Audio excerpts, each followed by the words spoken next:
Forget to tune in to the next Phillies on Deck, presented by ESPN Bet Sportsbook, proud partner of the Philadelphia Phillies. 35 minutes before the first pitch of the next Phillies game. Yes! Thanks for listening to Phillies Baseball on the flagship of the Phillies Radio Network, Sports Radio 94 WIP. 94 WIP HD1 Philadelphia. Powered by the Tasty Cake Studios. This is the Final Out. Sports Radio 94 WIP. An Odyssey sports station.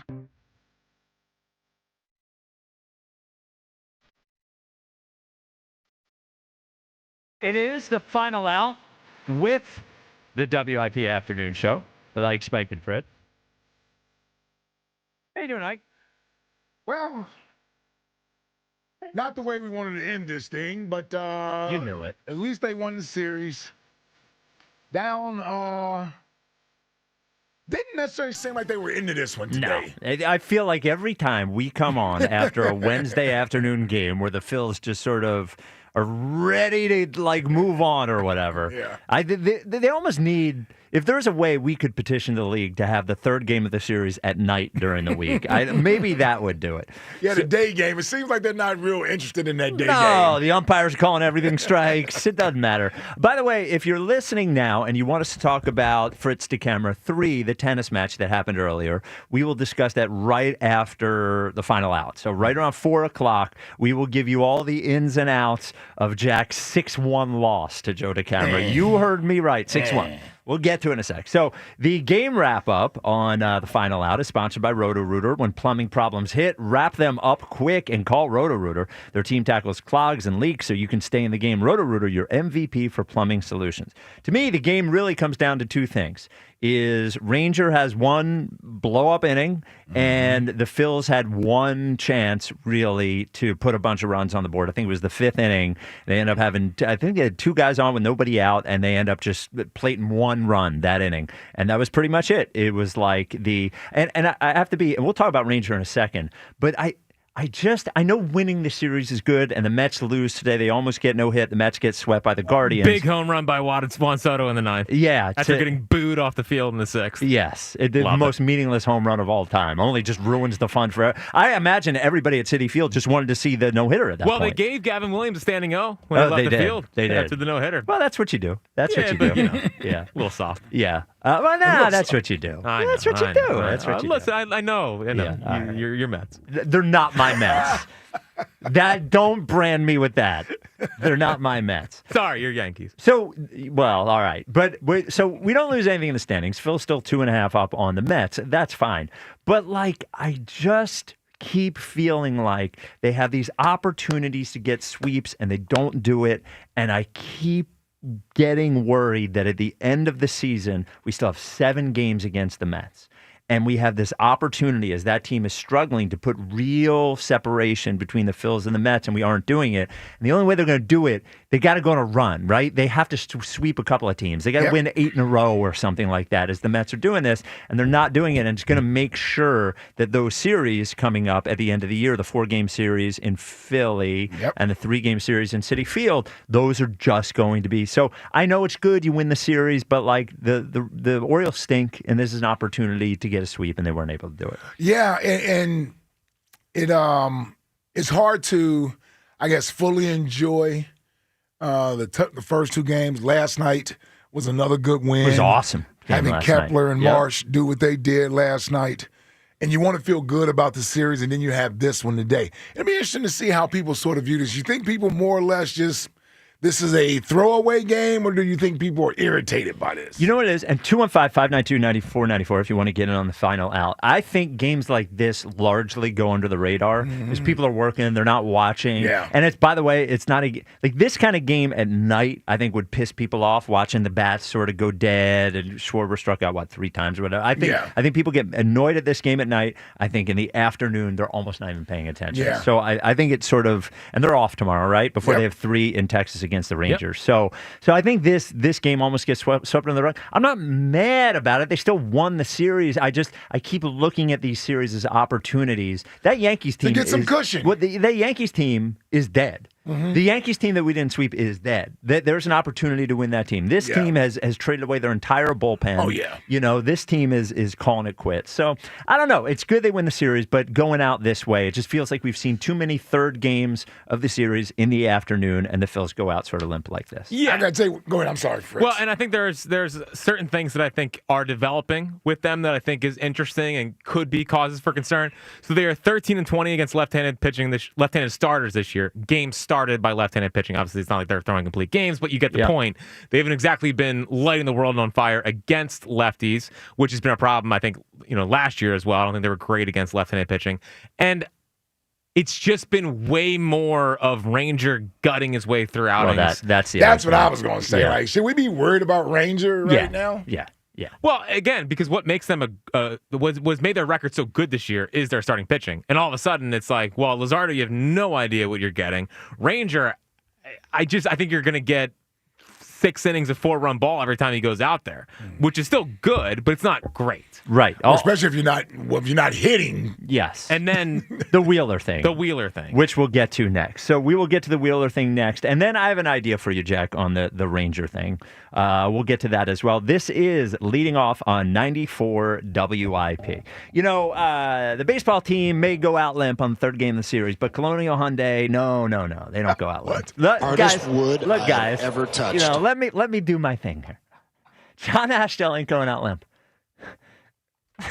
He ain't. I just know the guy ain't doing it. Carzar ain't doing it. You want to get a brand new Hyundai? Colonial is the place. Colonial Hyundai in Downingtown right now. There's so many different reasons for you to be excited about Colonial Hyundai in Downingtown going right now. First of all, 20% off any new Hyundai in stock. And you may say to me, well, Spike, they probably don't have any good cars on the lot. That's why they're doing it. Not true. They have over 300 brand new Hyundais on the lot. So whatever you're looking for, they have it. They got Santa Fe's and Tucsons and Palisades. You're going to save. You may say, Spike, what about financing? I may tell you 0%. Limited time. You can get 0% financing on any new Hyundai in stock. Your trade, that isn't even a problem at Colonial because they're going to give you $6,500 no matter what condition it's in, at least. And every single Hyundai that goes off the lot at Colonial comes with Hyundai Assurance and America's Best Warranty, a 10-year, 100,000-mile powertrain warranty. Also, this month, only in August, Colonial is donating $100 to the Brandywine Valley SPCA with every car sold, so you're helping the homeless dogs and cats as well. Get over to Colonial Hyundai, Route 30 in Downingtown, or colonialhyundai.com. Colonial Hyundai, the fast, easy, better way to buy a Hyundai. See dealer for details. We finally switched to T-Mobile because with them, we can be connected here and there. ¡Listos todos! Estas son las mañanas. Now we just need to harmonize.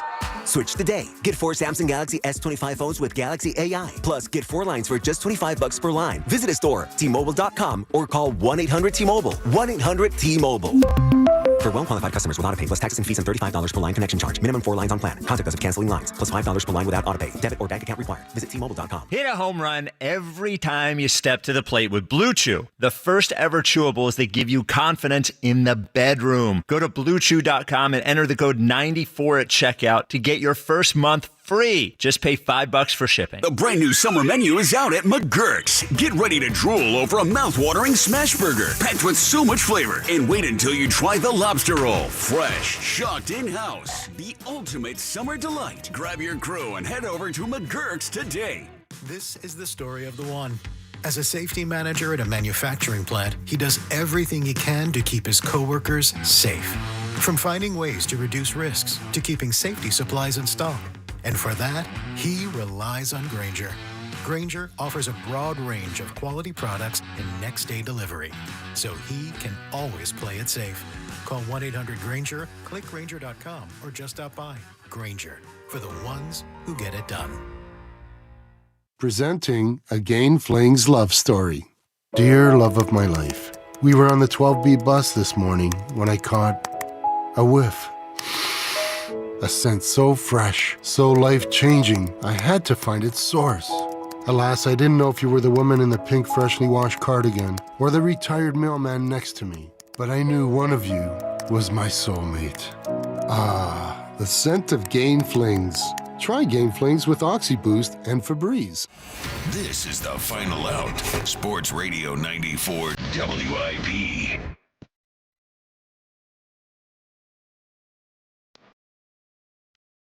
This is the Final Out on 94 WIP with the WIP Afternoon Show with Ike, Spike, and Fritz. If you're looking for info on Fritz DeCamara 3 tennis, we'll talk about that right around 4 o'clock. We have to finish up Final Out first. Now, we'll get to the injury report in a second. But before we get there, Jack, I want to ask you about Ranger, because we mentioned Ranger is, every Ranger start at this point feels like the start against the Mets, where he is grinding through it. There's somebody on base every single inning. He is toughing it out. But I just can't help but thinking we have 2 more months of regular season left. Wouldn't it make sense when Nola comes back, instead of putting Taijuan Walker back to the bullpen, what if we put Ranger in the bullpen then, and you save whatever he's got left and have him in the bullpen? Because I just think, I know he is a better pitcher than Luzardo, but I just have more confidence with Ranger coming out of the bullpen anyway, and you're just sort of preserving him the rest of the year. So it also depends, but it does depend on Wheeler. Like, I don't think you can yes. Depending on how he is. Let's assume Wheeler's okay. Yeah. So I actually would rather put like Ranger on IL stint. Like start doing the. I mean, they did it in 22 with Wheeler. They phantom IL'd him.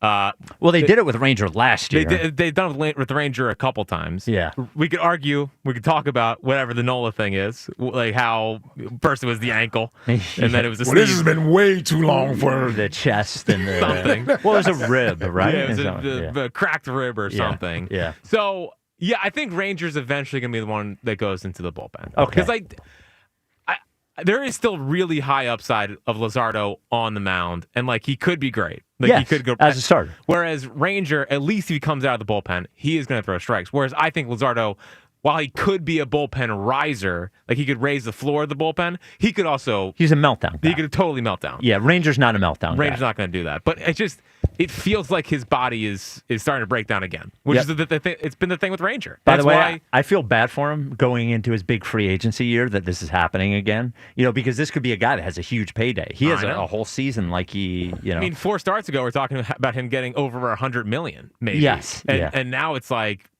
55. I was gonna say he feels like a 3-year guy. Like Eflin got 345-ish, something like that. That could be where Rangers pitching is way to. So speaking of 215-592-9494, you want to talk about the Phillies. The injury report is brought to you by the Plumbers Union Local 690, protecting the health of the nation. Visit plumbers690.org.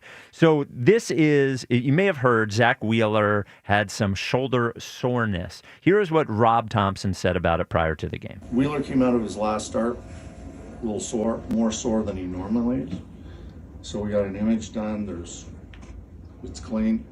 We're just going to give him a couple extra days. So it's going to be Sanchi on Friday, Luzardo on Saturday, and Wheeler on Sunday. Where is he feeling? In the shoulder. Okay. Are you concerned about that? No. The image was clean. Okay. Did he come to you guys? Well, it's through the trainers. Do you think it's affected his command a little bit? I mean, I know in the New York start he was a little. I think the complete game affected his command. I think the complete game affected his command. That's not great, man. Yeah, that's. And by the way, his velocity was down too. It wasn't just his location; it was his velocity was down too. Makes me a little nervous. Now, Jack said he went through a dead arm period in 22 as well. Yeah, they shut him down for a little bit in 22. Yeah, I am skeptical that he starts on Sunday. That would be my no inside information thing. And I know Rob Thompson saying he's not worried and he's not concerned. There's nothing in the imaging. I don't know. Right. Yeah, I'm not saying there's anything wrong. I'm just saying it certainly isn't nothing. Yeah, I'd give him more than 2 days off. Yeah, like it feels like it's trending towards give him a couple weeks. Just like to make, if your idea is a deep run in October, yes, you're not getting there without Zach Wheeler being Zach No. Wheeler. And if he's dealing with a shoulder thing, I know the imaging is fine. They've been so finicky about injuries this year. Yeah, I would not be surprised if he just they skip like 3 starts with him and try to make sure he's fine. Yeah, especially with if Nola can come back in a week. Starting tonight in Lehigh Valley, I know Ike's going to be locked in. There you go. Well, his first start, he looked good. I'm optimistic about Nola, to be honest with you. We're back in on Nola. There we go. Well, he needed the time off. He was stinking anyway. It's like, if it's a real injury, it's a fake injury, whatever it was, he needed this time. He needed another spring training. So that's what he's getting. The biggest takeaway of the game is brought to you by Morgan & Morgan, America's largest injury law firm. To me, the biggest takeaway of the game was Ranger. I keep hoping against hope that I see Ranger and he looks like the Ranger of a month ago, but it just doesn't seem like we're getting that guy back. And it's right around this time. Yeah. Right around this time. Same thing last year. Yeah, where he limped to the finish line. And sure, he was fine in the Mets start, but he really danced his way through it rather than... that was all guts, the Mets walking start. a tightrope. Yeah. That was the game up there. Yes. Right? Yeah. That was the final game. Was that the final game? Yeah, it was the final game. It was like every inning that Ranger came out to pitch again, you were like, they're trying this again? Oh, you're right. I You do remember that? Yes. And because and Rob Thomas was like, "What do you want me to do? I don't have any other guys." You know. And it didn't let him. And he grinded his way through that start. That was a ballsy start. But, it was, yeah. All right. 215-592-9494. This is Leading Off on 94 WIP. We finally switched to T-Mobile because with them, we can be connected here and there. Let's watch a movie. And we have Netflix included to enjoy our favorite shows and movies. ¿Qué tal esta? Bacanísima, pero ya la vi. Now the hard part is getting them to agree on a movie. Switch today and get the new Samsung Galaxy Z Flip 7 that is so much more than a flip phone, all on the best network in the U.S. Visit a store, T-Mobile.com, or call 1-800-T-Mobile. 1-800-T-Mobile. Best mobile network in the U.S. based on analysis by Ookla Speed Test Intelligence Data 1H 2025. The Labor Day sale is on at Mattress Warehouse, and your chance to score the lowest prices of the season. Now you can save up to $1,000 on best-selling mattresses from Tempur-Pedic, Beauty Rest, Silly, Purple Casper, and a whole lot more. And at Mattress Warehouse, you'll rest assured knowing you got the best deal possible with a 1-year price guarantee and 100% comfort guarantee. Whether you're upgrading your sleep or furnishing a new space, now is your time to buy. Do what I did. Visit mattresswarehouse.com to find a store near you. Do Crohn's disease or ulcerative colitis symptoms keep coming back? Tremfya, guselkumab, may help, with rapid remission achieved at 12 weeks and lasting clinical remission at 1 year. Some even saw visible improvement of their intestinal lining at 12 weeks and 1 year. Tremfya is a prescription medicine used to treat adults with moderately to severely active Crohn's disease and adults with moderately to severely active ulcerative colitis. Serious allergic reactions and increased risk of infections and liver problems may occur. Before treatment, your doctor should check you for infections and tuberculosis. Tell your doctor if you have an infection, flu-like symptoms, or if you need a vaccine. Healing is possible with Tremfya. Approximately 3 out of 10 patients were in endoscopic remission at 1 year, based on areas visualized on colonoscopy, which may not represent the deeper bowel layer or entire GI tract. Individual results may vary. Ask your doctor about Tremfya today. Call 1-800-526-7736 to learn more or visit tremfyaradio.com. The John Deere Gator XUV lets you cut, pack, drive, scout, weld, stack, feed, pull, load, tow, spray, and haul, all in a single day. Because with the highest cargo box volume in its class, customizable features, and a towing capacity of up to 4,000 pounds, it gets the job done. You just have to get in the seat. Learn more at your John Deere dealer or visit johndeere.com/GatorXUV. Still getting around to that fix on your car? You got this. On eBay, you'll find millions of parts guaranteed to fit. Doesn't matter if it's a major engine repair or your first time swapping your windshield wipers. eBay has that part you need, ready to click perfectly into place for changes big and small. Loud or quiet, find all the parts you need at prices you'll love. Guaranteed to fit every time. But you already know that. eBay. Things, people, love. Eligible items only. Exclusions apply. This is the Final Out. Sports Radio 94 WIP.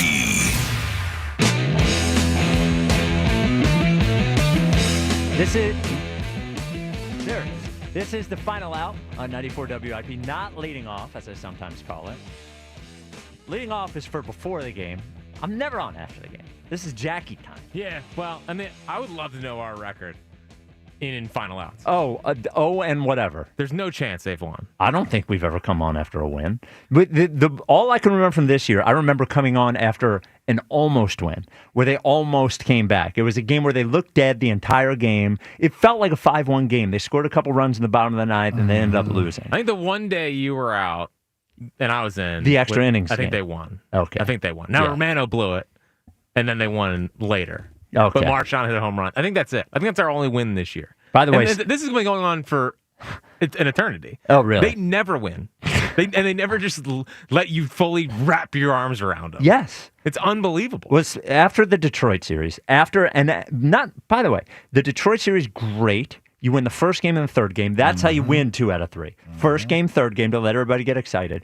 After winning the first game and the third game of the Detroit series, and then the way they won the first 2 games of this series, man, we would have so much excitement if they won this game. In any case, the player of the game is brought to you by South Jersey Gas Conserve, helping customers in the community save energy and money. Visit southjerseygas.com/conserve.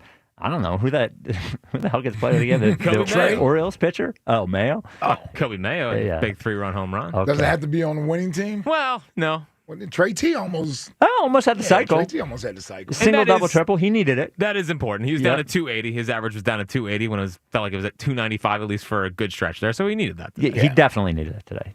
He needed the full cycle, though. It would have been nice if we got the full cycle. Yeah, but Who's he, Weston Wilson? Cycling a 5-3 loss at that point. And home runs are rally killers. They are rally killers. Home runs are rally killers.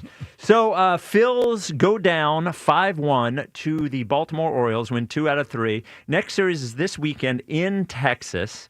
Phils are 2.5 games up on the Mets, who almost got no hit today. Guardians take a no-hitter into the 9th inning, 4-0, and Juan Soto hits a solo home run at the bottom of the 9th to not only are Mets fans getting swept, they don't even get to see a no-hitter. You go out to Citi Field, there has to be a point at which, maybe it's the 7th inning, where you're like, I'd rather just see the no-hitter than get a win. And they couldn't even get that.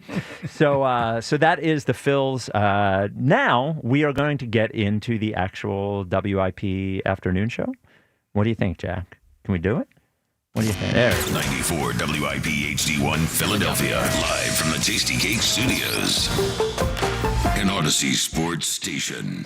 This is the Afternoon Show with Ike, Spike, and Fritz. Sports Radio 94 WIP.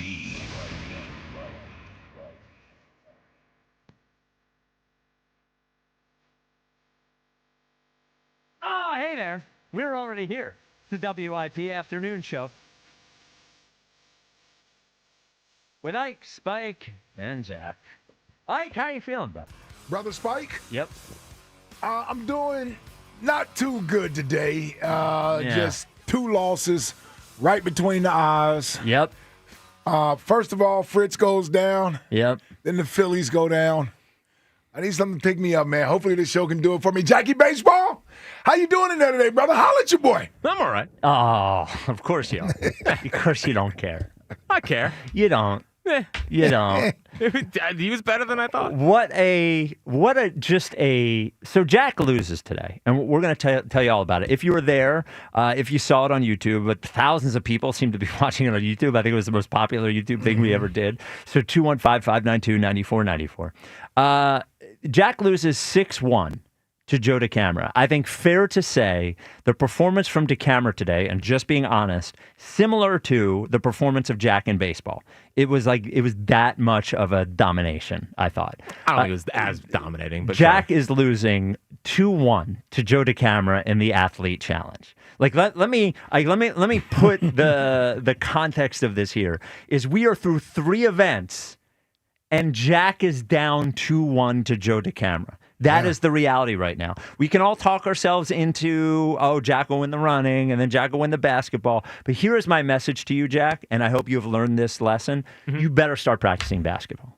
Like, you better start practicing basketball. Let's start getting some shots up. Yeah. Don't wait till the week before. Yeah. Goose. I was looking at hoops the other day for our driveway. Yeah. Not in the drive. Dude, you got to get in the... You're laughing. You got to get in the gym, man. Because today was the ultimate example of half-ass Jack.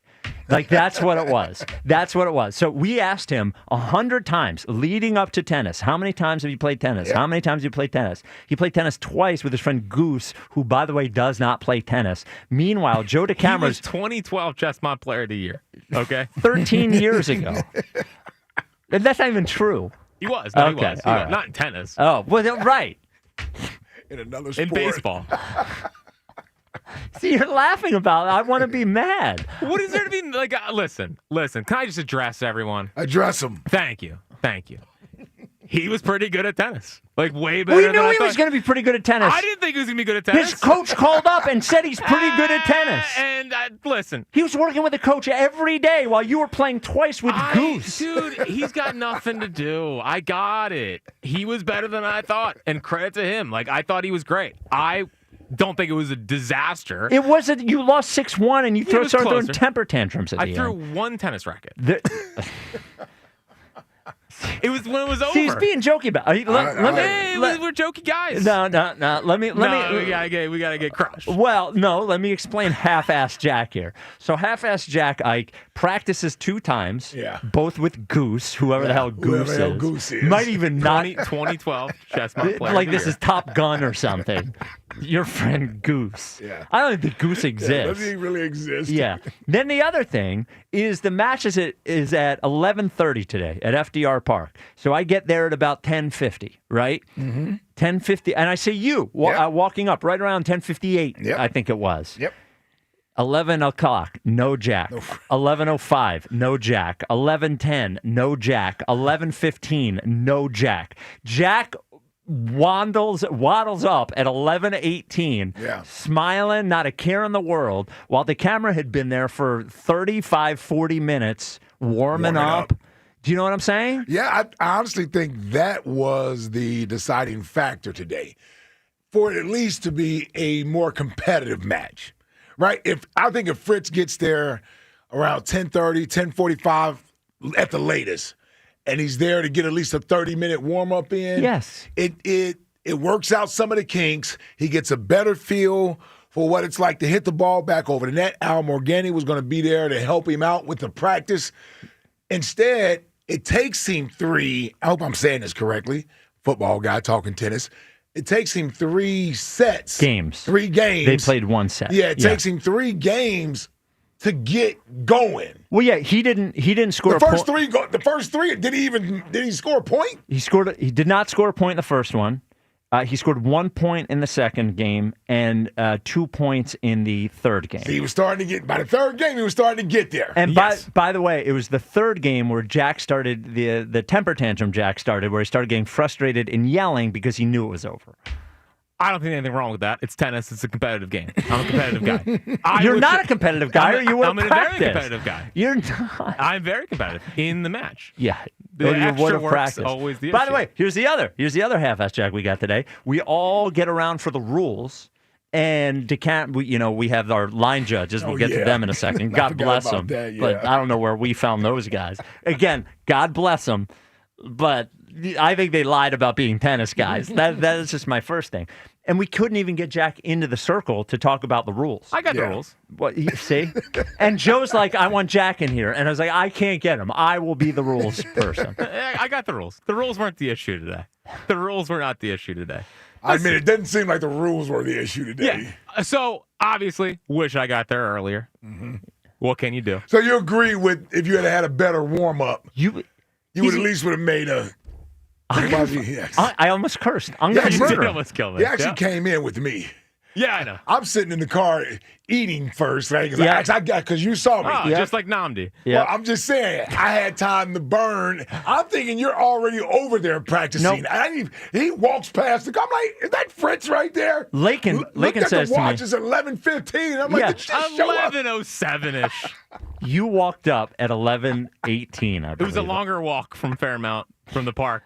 From the parking You lot. weren't in Fairmount. You were at FDR. Could have been in Fairmount. No, it wasn't. Fairmount's a different part. I know. Take a deep breath. I misspoke. It was a longer walk than I thought. Don't you tell me to take a deep breath. Here's what's going to happen. He was good. You have to practice basketball. I know. Because I will concede, no matter how long the run is, because we haven't determined how long the run is, whether it's 100 yards or 50 yards, or I think it should be a lap. I think it should be one lap around a track, which is a quarter mile. That's what I believe it should be. Yeah. I don't think Jack can lose that unless he gets hurt. Right. But basketball, you can lose. Yeah, that's what I learned today. That's on the Basketball, table. you can lose. That's on the table because, again, I also want this to be exposed. I want to deep dive into the situation. Because I do believe he is aura farming this injury and trying to create something that is not real. I think the injury's fake. Like, he was moving fine today. Yeah. Well, that's what I'm saying. That's why you can't rely on the fact that he's injured. Yes. Yes. Like that was another thing we learned today. Yeah, you got to treat him as if he's healthy. See, here's what... you got to treat him as if he's healthy. Forget about him being injured. Jack keeps laughing, and it makes me madder every time. Good. I am... Here's like Donovan. Well, here's what I learned today. Yes. Jack's air guitar in there. Yes. No, I'm smiling. Here's what I learned today. And before we get into, because I did record every point that happened today and what happened during the point. I did keep a file. Of course. What I learned, because I'm looking, so Jack loses 6-1, but I believe it was in the 5th game that you could look over at DeCamara and he was gassed. Yeah. Like he was taking time in between points. You could see it slipping away. And when it was 5-1, I looked at Elliott and I looked at James as well. And I said, if Jack had practiced a little more and this match had been 4-2 rather than 5-1, you had a chance to come back. You would have won. You would have, because he had nothing left. He was cooked. He was cooked. And by the way, you made a mistake chickening out last Wednesday because that guy would have turned to goo after 2 games in 100-degree weather. I know. If you just if I got in there earlier. You got to. I will. If you need to practice basketball and you need somebody to stand on the hoop and get rebounds for you, I will do that. We need you to practice basketball. Yeah. You can't go in cold. I will not go in cold to basketball. Do you promise? I pinky promise. Okay. Go down to the park, man. Dude, listen, where we're moving, there's a park right around the corner. Okay. I'll be able to be there. I'll be all in. Right. Be showing walkouts done. Get a couple shots up a day. Go out there 30 minutes, 40 minutes. Get some shots get up. your cardio up. Yeah. Because if you're cardio up. going to bully him, you're going to need your cardio up. Yeah, I'm not a post player, but I got you. There's a lot of but well, if you're not a post player, what advantage do you have over him? Well, I could quickness is certainly not it. Yeah, you're not as quick. You say you're like a cat. Like a cat. Well, some cats are twice the weight they should be. Now, I'm not calling you fat. That's not what I'm doing. Yeah, you would never. I'm just saying that cats are not all quick. Right. Some of them are real slow. Some of them are fat. Yeah. They are slow cats. Yeah. Yes. Didn't say which cat. Yeah. But yeah, I mean, listen. I'm going to be honest. I'm not going to speak for you two. That's fine. Yeah. Like, I don't feel embarrassed today.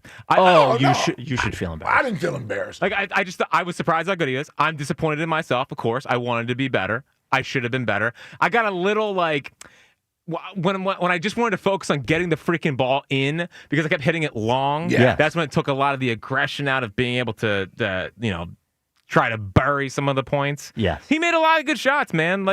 He made a lot of good shots. There was good rallies. It was no. There were a few. There were a few. I counted rallies. 4. It's not bad. I counted For one 4. set? I counted 4 good rallies. Not bad. 4. I also counted 25 total unforced errors today. And I would say at least 20 were by me. He had a bunch. Easily by you. He had a bunch in the middle. So Joe wins the first. So Jack wins the toss. He defers and lets Joe serve. Now, I didn't think that was a bad decision because I didn't think serving was going to be Jack's I think serving could have been a tough thing for Jack. Mm-hmm. So Jack loses the first game. I don't know how to say it because I don't know what the score is. Jack scored it's. I tried to get this from Justin, and I played tennis. Once it's 40-love and you win, you don't have another point. So Jack scores 1 point in the first game. Jack scores 2 points in the second game. Mm-hmm. Jack scores 3 points in the third game, and that's when Jack started melting down. There was no meltdown. Jack wins. Did you see golf? That was a meltdown. Jack wins game 4. And that is when we had the Joe meltdown. Yeah. Now, the Joe meltdown, we don't have a recording of it, unfortunately. Well, we have video. We don't have audio. Okay. Joe freaks out at the judges. Because so we had 3 judges, 1 at the net, 2 guys at the baseline / serve line or whatever. And we told them to be loud if something was out. And they were not being loud. No. And Joe temper tantrum, and he cursed. He did. He walked over to the microphone, took it from Al Morgani, and curses out the line guys that they need to be louder. Yeah. Like, curses at them and throws a tantrum. Also throws a couple tantrums later when they blew a couple calls. Yeah. And then when an audience member said out. Well, actually, that was an audience member that said that? Yeah, it came from behind. It came from behind Jack. Okay, and Joe said it was in? Yes. Okay. Yeah. Yeah. See, a lot going on out there. A lot today. going on. So then, and here's the. I'm over there fighting with the DeCamara degenerates over there. DeCamara degenerates is a nice name. So here is, and I know you said you're not embarrassed by today, but I think maybe this might make you embarrassed. Is that I have a source that told me after Joe went up 4-0 or 4-1, Jack sat down during the 1-minute breaks and said, "I just want to go home." Now, in my defense, he was down 4-1. In my defense, there was no need for that to go on the air. Did it happen? Golly. I was defeated, but at the same time, I said the same thing on this before the 7th hole. And that one didn't go well either. Well, it did. Until 155 yards out with an 8-iron went awry. And then game 6, we get a total Jack meltdown, screamed at every unforced error.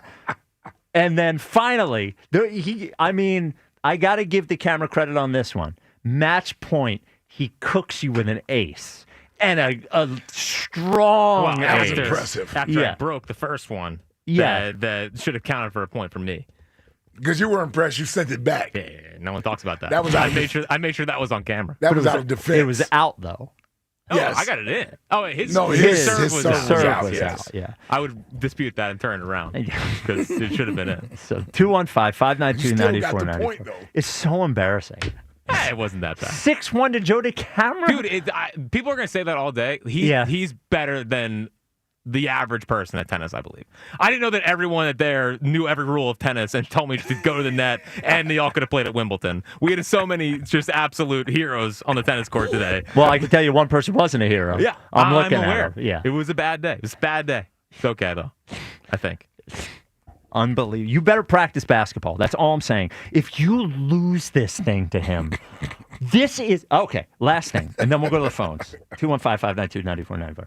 If you lose this thing, the overall thing to DeCamara, it will be who you are for the rest of your career here. Wow. Is the guy that lost to DeCamara. And we won't be able to... Does have a point. We could have 1,000 standing ovations. We could have 1,000 High Hopes podcasts. It will not matter. We could put your name first in the show. Guess what? Won't be a problem. You want to know why? Why? Bottom of the Schuylkill. He's jumping in. All right. Cement boots. 215-592-9494. Oh, no. So we're starting it off with Coach Harris, DeCamara's coach. Coach Harris, you're on WIP. Well, it was great meeting all of you today. Yeah. What's up, Coach? So I got some things. Jack, I got to tell you, you're not bad at tennis. You just didn't try. Your preparation was the reason that the match was 6-1.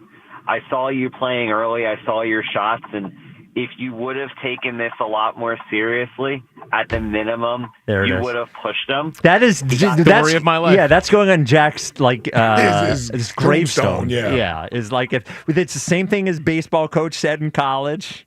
Yep. If he had just tried a little bit harder. Yeah. Golf coach. Well, how about this, Coach Harris? Even simple things is he's returning the serve. He is standing 2 feet in front of the baseline to return a serve. Like it's like he didn't. If somebody had just got with him for like a coach. A couple of times. If he had just practiced a little not bit. goose. Yes. Yeah. Hey, Jack, Spike is 100% correct. You have some ability. It's very, very clear. Your spacing was good. You may not have known it, but you hit some good quality shots. You have some feel. A couple of lessons with a mediocre coach, and you may have even won this thing. Now, what I will say is that, and I believe, guys, that I do have some credibility here because I did tell you all that Joe could play and that I think I described it pretty well. You did. But guys, I'm going to tell you, if based off what I saw of Joe's game, that was a C for him.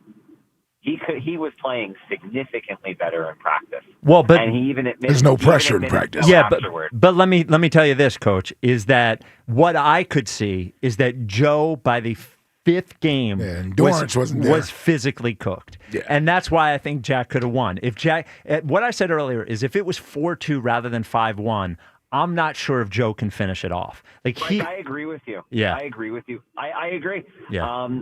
But we knew that. We knew that going into it. We knew that if Jack could move him around, if Jack could stay in points, that Jack would have had an advantage. I thought Joe was going to get up early. I did think there was a chance there that Joe could have gotten tired. He did, but he did use the clock really well. You have 30 seconds between points. You know he's going to play by the rules. The rules are going to be advantageous to him. He's been doing that throughout the entire contest. But, Jack, I just got to tell you, man, I think that you should be disappointed in yourself with regards to your training because you really could have been in this and you never really gave yourself a shot. I'm not saying you didn't try because it was very clear you were trying. People that are trying don't get frustrated. That aren't trying don't get frustrated. But you could have invested some time. And I just, I got to tell you, man, I'm scared for you. I'm scared because Joe is clearly wanting to win this thing, and it's just and you're so nice, by the way. You're a great guy, but I don't know how much you care.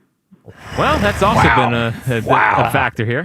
Appreciate it, Coach. I didn't expect Coach to call up and drop the hammer. Well, he's trying to, because DeCamara's going to, DeCamara's probably working with Matt Maloney or some previous no doubt Penn about player or it. something. No doubt about it. He's on the basketball court tomorrow. Well, actually, he's like, doesn't he know Jameer Nelson well? They have the same agent. I'm sure he's practicing with Jameer Nelson. Nice. Meanwhile, you're calling Goose. Yeah, maybe I'll call Pat Carroll. Yes. Seem like we're close friends. Yes. Well, thank you. You obviously did a great job, Coach Harris. So, thank you. And I'm so I did shake your hand before the match. I didn't want to because I look at the opponent as the enemy, but you are a good guy. I'm glad I eventually shook your hand. There you go. No, it's fine. Spike. All is good in competition. You heard me screaming my behind off the whole time. So, that's how I roll. Yeah. But it was a really great time. It was great to see all the people. It was great to see some recognition for the sport. I thought there was some, just overall, I do want to say that, it's hard to knock volunteer umpires, right? Yes. But we would never on this show. But but I will say because, I do have a good amount of integrity. I did not think there was a bad call made by any of the refs.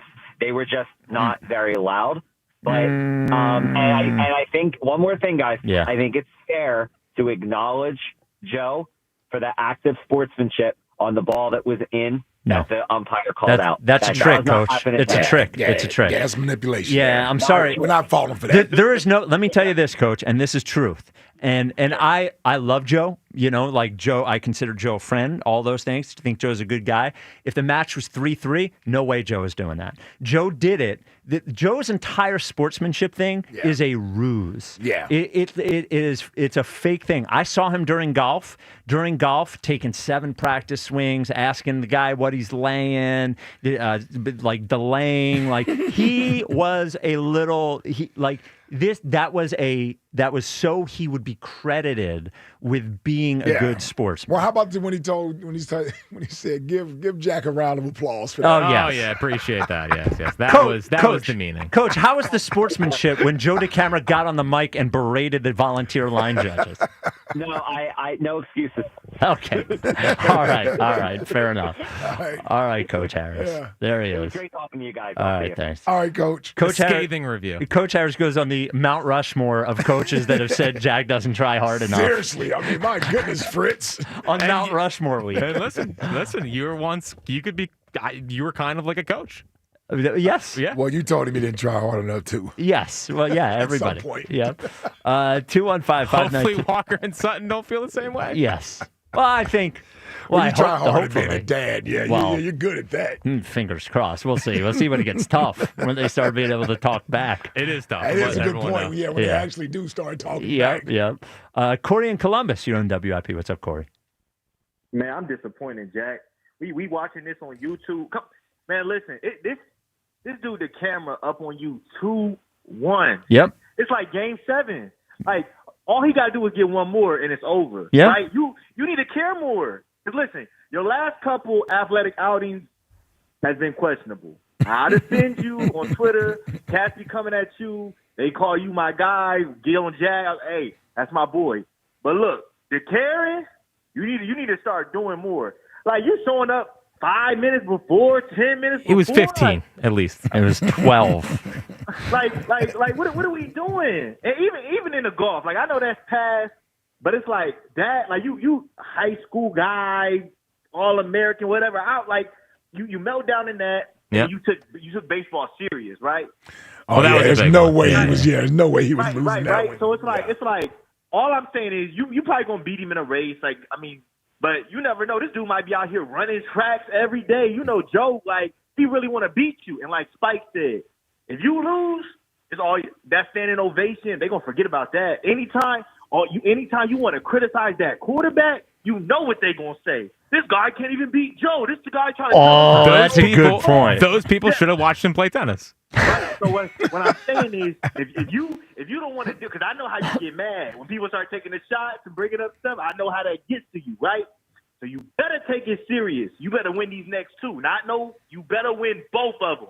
Yep. Because you let him beat tennis, like Spike said too. You should have did last week in that heat. He was Joe DeCamara. Would have cooked him. Yep. He would have been a puddle of Joe. He said, Yep. he said, you look like Joe falling apart, right? All right, but on the way out real quick, I ain't going to go long today, but I got to let y'all know some funny things that happened today.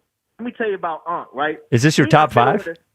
What? No, sorry. That's always Jack's top five. All right, go ahead. Go ahead. Let me tell you about something funny happening. We in the middle of watching the tennis thing, right? It's the simulcast with Hugh and Joe. In the middle of we watching it, all of a sudden we just hear, hey, your mama like me, your girlfriend like me. What? I'm like, what's going on? Hugh did that? Oh, that's Hugh? This dude responded to the YouTube comment. Ooh, boy. On the air. While we see? watching the match. I'm like, he was like, yeah, I kind of got a little carried away right there. Yeah, dude, you can't do that. You can't do that. What? Hugh's responded to YouTube comments on the air. I lost it, man. But that's all I got for Mama y'all. like me. Better win. I didn't hear about that one. All right, Corey. Thank you, man. And by the way, this is not to take anything away from DeCamara's tennis skill, but Jack's acting like he was Pete Sampras. He's close. He was fine. Yeah. His own coach said he was beatable. Yeah, his own coach just said if you had practiced a little with a mediocre coach, you could have beat him. He was beatable. Was he calling himself a mediocre coach? No, I don't think so. I don't think that was the move. Man, unbelievable. All right, 215-592-9494. If you'd like to talk about tennis, if you missed it, the video is on YouTube. I'm sure will we get like a cut-up video or something of it? We'll probably get a highlight video, I think. Yeah, it's usually how we do things around here. Yep. So coming up next, we'll continue to talk about tennis. Al Morgani, who is there sort of doing the public play-by-play. He's the for everyone. PA announcer. He will join us. And the reason we also have Al, it is still Mount Rushmore week, and we will debut or reveal the Flyers Mount Rushmore next. So that is happening next. I can't wait. Yep. You've been excited about it all week. 215-592-9494. This is the WIP Afternoon Show with Ike, Spike, and Fritz. So Jack's work ethic is opposite of the work ethic over at Gaida. They are going to, they're technicians. First of all, the guys that installed the windows and doors at my house. Beautiful job. No mess anywhere. Right on time. Finished it up a day earlier than I thought it was gonna finish. You've been putting off the windows and doors. Gaida is the place to do it, and now is the time to do it. There's a reason they have been serving the tri-state area, and there's so many happy people for decades and decades and decades. Right now, 40% off every window, 40% off every door. This is just during the month of August. Buy now, pay later with Gaida. So that means you can start your project with no money down and interest-free financing for up to 18 months. Do not miss it. I know you heard this in July. It was supposed to end July 31st. They've extended it through August. All prior sales are excluded. So call GUIDA today to get your free no-obligation in-home estimate at 877-GO-GUIDA or go to GoGuida.com. That's go, GUIDA.com. 1-877 Cars for Kids. KARS Cars for Kids. 1-877 Cars for Kids. Donate your car today. Call 1-877-CARS for Kids to reach a friendly live agent. Donation's super easy, and your car can be picked up as soon as tomorrow. Call us now, 1-877-CARS for Kids. Donate your car today. Did you know you can donate real estate too? Hey, it's DeCamara. I want to take a second to acknowledge our friends at Family and Company Jewelers. I always tell you, they're the best of the best when it comes to engagement rings, customer service, quality, and price. Well, now it's official. Don't just take my word for it. Family and Company Jewelers was named South Jersey Magazine's 2025 Best of the Best Jewelry Store. You can get her the best ring, the best diamond. So why go anywhere else? Go to the best of the best. Go to Family and Company Jewelers on Route 70 in Marlton, New Jersey, South Jersey's diamond destination. I'm Piera Palazzolo, VP of Digital Marketing for the American Management Association, a company focused on the management training skills needed to enhance the careers of business professionals. We did our research when it came to the best companies for website development and chose AmericanEagle.com. And we couldn't be happier. AmericanEagle.com worked closely with us to understand the front and back end requirements needed to launch an e-commerce website that could handle the complexities of running thousands of seminars nationwide. Our robust new website and improved SEO saw immediate increases in site traffic and web revenue. If you're in need of managerial effectiveness and success, visit our website at amanet.org. If you're in need of a website that provides an unparalleled consumer experience, I highly recommend AmericanEagle.com. Transform your business today. Dial 877-WEB-NOW-1 for a free digital consultation with AmericanEagle.com. 94 WIP HD1 Philadelphia. Live from the Tasty Cake Studios. An Odyssey sports station. This is the afternoon show. Brought to you by Guida Door and Window. Call 1-877-GO-GUIDA or visit GoGuida.com. Sports Radio 94 WIP.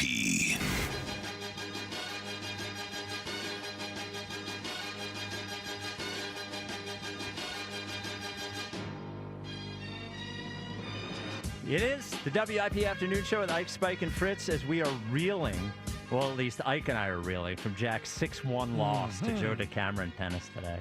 Jack not taking it seriously, as always. Yep. I want to come in there and shake you. I don't know what to tell you. Yeah, No, well, he does. yeah, he's down. Can you imagine if we Just had here told for a good time. Can you imagine if we had told Jack he was down 2-1 to Joe DeCamara after 3 events? But when this started. Right. Can you imagine that?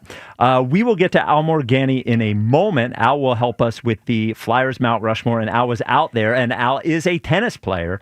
But first, we have to talk to a guy who is now in the WIP Afternoon Show Fantasy Football League because of his appearance today. Bam and Upper Darby bravely showed up at the tennis match wearing... Dude, if they told you that was a male cheerleader outfit, they lied to you, brother. That was a skirt. I mean, that was a woman's outfit. Yes. But Bam showed up today in the cheerleader outfit. Bam, were you disappointed by Jack's performance? Oh, damn. This is a bummer. Of all days. Of all days. Great lead in. Yeah, it was well executed. Yep. Wow. Dude, it was right there. It was right Is there the phone for all on of mute? us. Yes. Well, who knows? That's what I'm saying. Like, Yeah. is his phone on mute? How's he going to find the button? He found his way to FDR Park. Yes, he did. Let's go to Al. Why don't we go to Al? Al Morgani is here with us. Al, thank you for joining us today. No worries at all. Hope you're licking your wounds in there today. Well, we're trying, but Jack is like laughing at all of it. It's honestly kind of embarrassing. He's not embarrassed enough, Al. Yeah. Well, he should be embarrassed. I'm a big fan of Jack. I think he's an important voice in the city, especially with baseball. Yep, we love Jack. But you gotta show up. You can't not show up. Yeah, and you can't waltz in there. It's one thing if you're gonna waltz in and beat the heck out of somebody just because on your talent. But to just come in like 5 minutes before and then just, I don't know, he should have just had a white flag. It was just, I actually think he didn't give DeCamara enough credit and respect because DeCamara actually, he played a pretty good game. I mean, just in terms of form or whatever. Yeah. But Jack being an athlete, you would have thought he would have forced it a little bit, made him run, have some sort of a game plan. He went up to the plate without a plan. And I think he just got intimidated when DeCamara actually not only hit it back, but had some top spin to it, some stuff like that. And Jack's whole defense seemed to be every move was backwards. Yeah. He'd go back and then try to pull some kind of lob shot out of his rear end, and it didn't work. and so he was always on the defensive.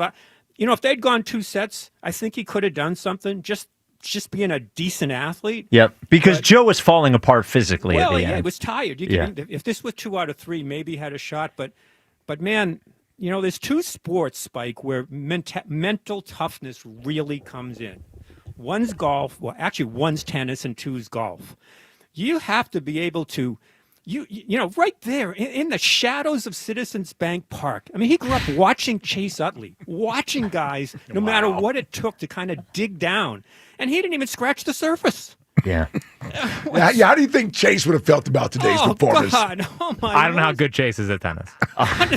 But there's nothing. I feel for your family, for your. Can we take it down? Why? Your wife's gonna go to the supermarket and look sideways. People looking at her like, "Oh, your guy. What did he do?" She'll be fine. Everyone will be fine. She'll tell you she's fine, but she won't have that same sparkle in her eyes when she looks at her hero. That was done a while ago. Wow. Lord. Wow, Walker's got a DeCamara poster on his wall. And then the worst part, now you let DeCamara show up like the conquering hero. Yeah. All he had to do is hit the ball over the net. There was nobody on the other side. Walker's gonna say, "Can I be Littlehammer?" I don't know what's left in this, but he really has to stage a monster comeback. Well, he can't take. Here's the thing, Al. I fully believe Jack will win the running thing. Joe can't run. But the basketball until he gets out there and starts sprinting. Yeah. Oh my God. I believe Jack has to take basketball seriously now. Like he has to go practice basketball, or he's going to lose this thing. Yeah, because you got to realize, we're called weekend warriors for a reason. We're weekend people, right? But that is where we can be a warrior. We're not going to be pro athletes. We're just jabronis running around. But I don't care if it's Saturday, Sunday, whatever day of the week, you go out and play recreationally, losing has to hurt. And it didn't hurt him at all. Well, it hurts in the moment. It didn't hurt in the moment. I was watching you. I threw the racket. Well, that was enough. Well, the other thing, there's a couple of Joe throwing out bad language at one point. Joe stealing the mic from you to berate what a McEnroe moment from DeCamara, by the way. There weren't a lot of high quality character moments. No.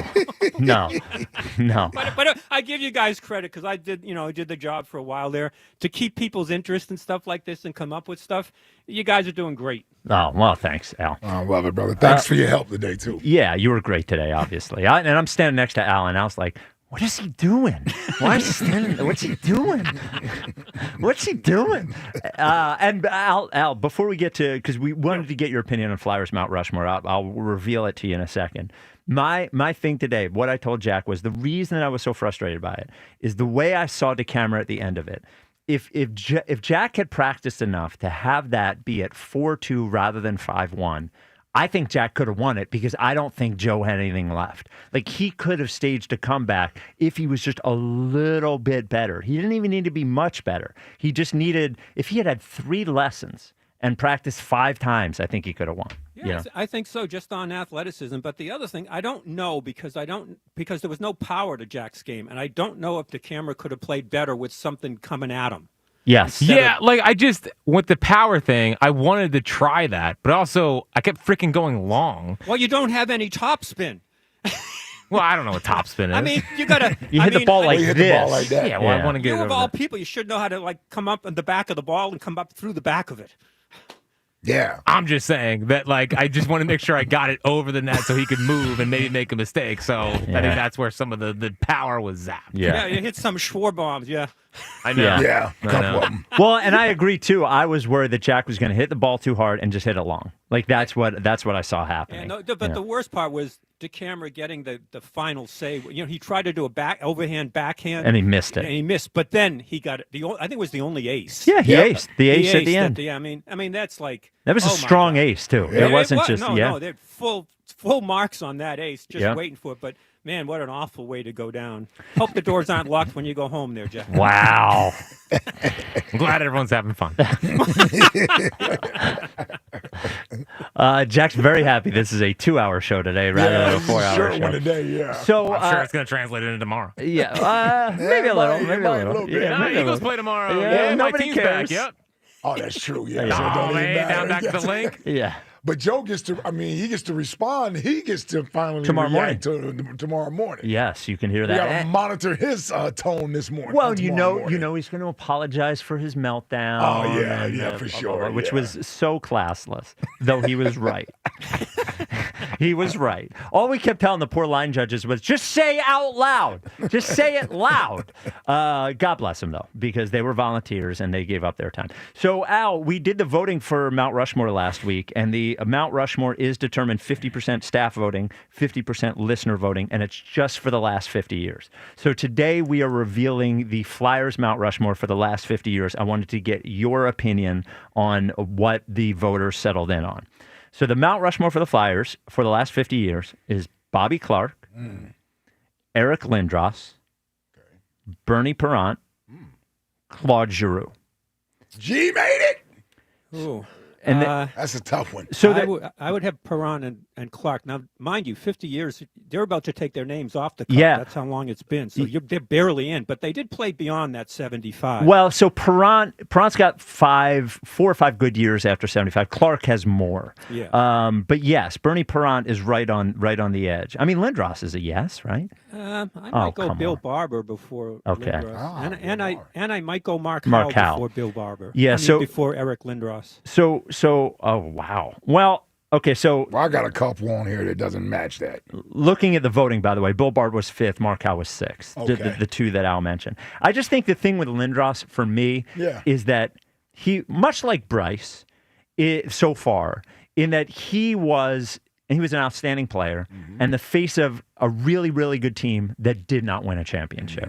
Now, I think a lot of Flyers fans, and also like Donovan, people who were mad at the time, I think have gotten over it and like Lindros, but he was not quite as popular as you would expect that a player as good as him would be. That was when I first got here. When I had that, I was. I mean, no doubt. I mean, the drama that he brought. The parents. I mean, I used to watch him practice. It was frightening to watch him practice. But I mean, just the performance in games, number of games played. He missed a lot of games. Yeah. Mark Howe, to me, is the most underrated player to ever play for the Flyers. He was awesome. Yeah. He was just, I got to put him in that position, what he overcame in terms of injury to play for such a long time. The lineage, I guess, would count for something. I mean, he's just part of the game. Yeah. I'd have him. And I mean, Eric was a great player, but it's and Claude too. I mean, Claude's making the case for Hall of Fame now. I mean, this continues to go on and on. So I mean, that's pretty good voting. It's unfortunate that it's so far away that they haven't had more contenders for these spots. Well, yeah, if yours, by the way, would be Bobby Clark, Bernie Parent, Bill Barber, Mark Howell, that is very sad. Yeah. And not about those guys. Those guys are great players, but they played 50 years ago. Exactly. Yeah. And Well, Mark Howell 40 or 35-40. And, But yeah. and I think in the future, when you look at if the Eagles go back to back, it'll be tough even 50 years down the road. You would think for anybody to do anything like that. Ike, who did you have on your list that wasn't on there? Bobby Clark, Bernie Parent, Wayne Simmons, and Donald Brashear. Seriously, represent the hood, hockey in the hood. I need them on the Mount Rushmore. Those two should have been there. Come on, man. Donald Brashear is a great piano player. All right. Well, we thank you very much, Al, for today at On Site and joining us right now. No problem. All right, Appreciate it, brother. There is Al Morgani. Yeah. Who was there? You don't think Wayne Simmons and Donald Brashear? No. No, I don't think Mount so. Rushmore? No. I don't. I don't in think some so. households, maybe. Yeah. Well, yes. Well, I didn't do this during the Sixers one. Yeah, I wasn't like, I wasn't like. Mark Ivoroni, who do you want to leave? Yeah, I wasn't like, mine is Dr. J. Spencer Halls. Yeah. Moses Malone, Spencer Hawes, and TJ McConnell. I didn't do that. Oh, you trying to say I didn't take it serious? Well, I'm just saying, we can't always be even that way, depending on the sport. So, all right, 215-592. That's all I had to contribute. That's all I had. It was Flyers, man. Funny bit. Cowboy Jim was there. You're on WIP. What's up, Cowboy Jim? What a loser today. And I don't mean Jack. Did you see Bam? Did you see that? Oh. That cheerleading outfit? Yeah. Would you stop? Have some class. Yeah. Come on. He got into the fantasy league. Dude, I loved it. We asked him to do it, and he did it. I took care of him. I said, do you want to go over and meet Ike? He goes, yes. So I helped him over there. And yes, Spikey is blind. Yes, so I I'm aware. helped him over there. That is evident, yes. Well, the moment when I was sure that Bam was blind is that he was he was on the phone with his driver, I don't know if it was Uber or whatever it was, person who was picking him up. And he's on the phone trying to say where he is. And he looked at me and he said, Spike, what color am I wearing? And I was like, oh, you can't see.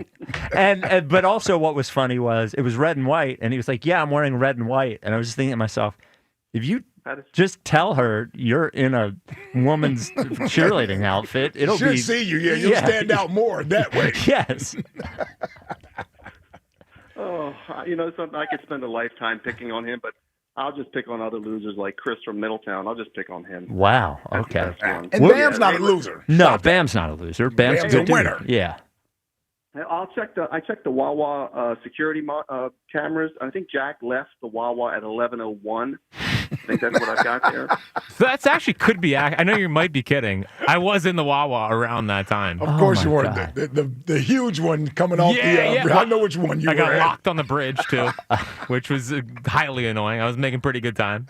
Then was and Jack, stuck on the bridge.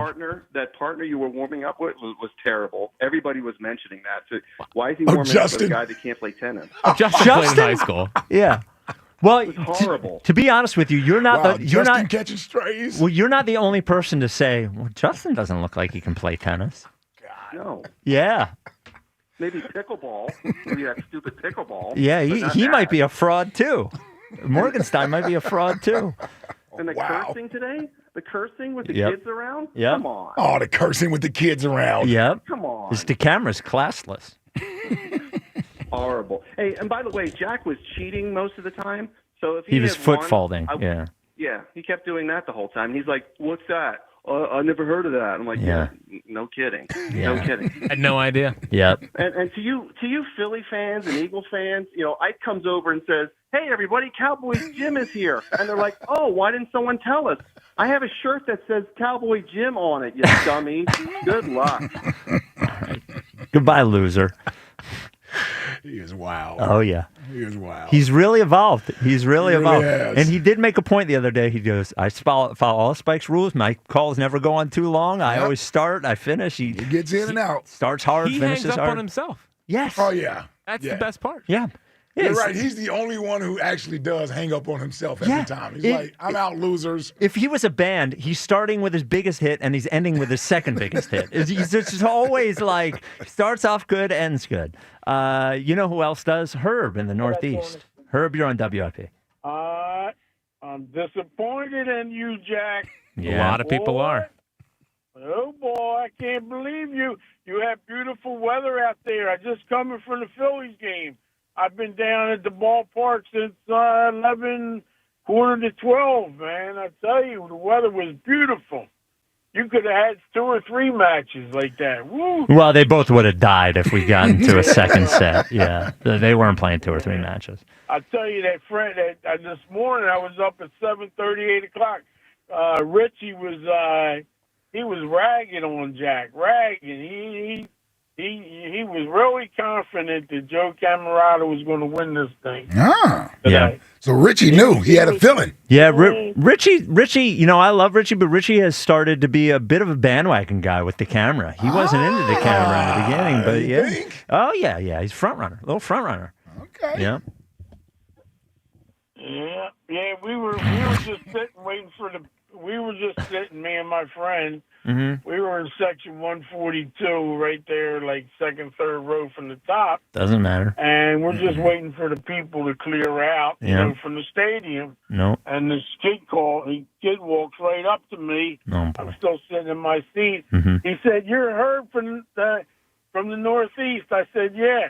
He says he wants to take a picture with me. I said, "Sure, no problem." How about that? He's probably Sounds like a going Howard right story. now, 610. He's probably listening to me talk right now. So Wow. 94. What a story. Did you call us 610? Yes, he did. Yeah. What was that?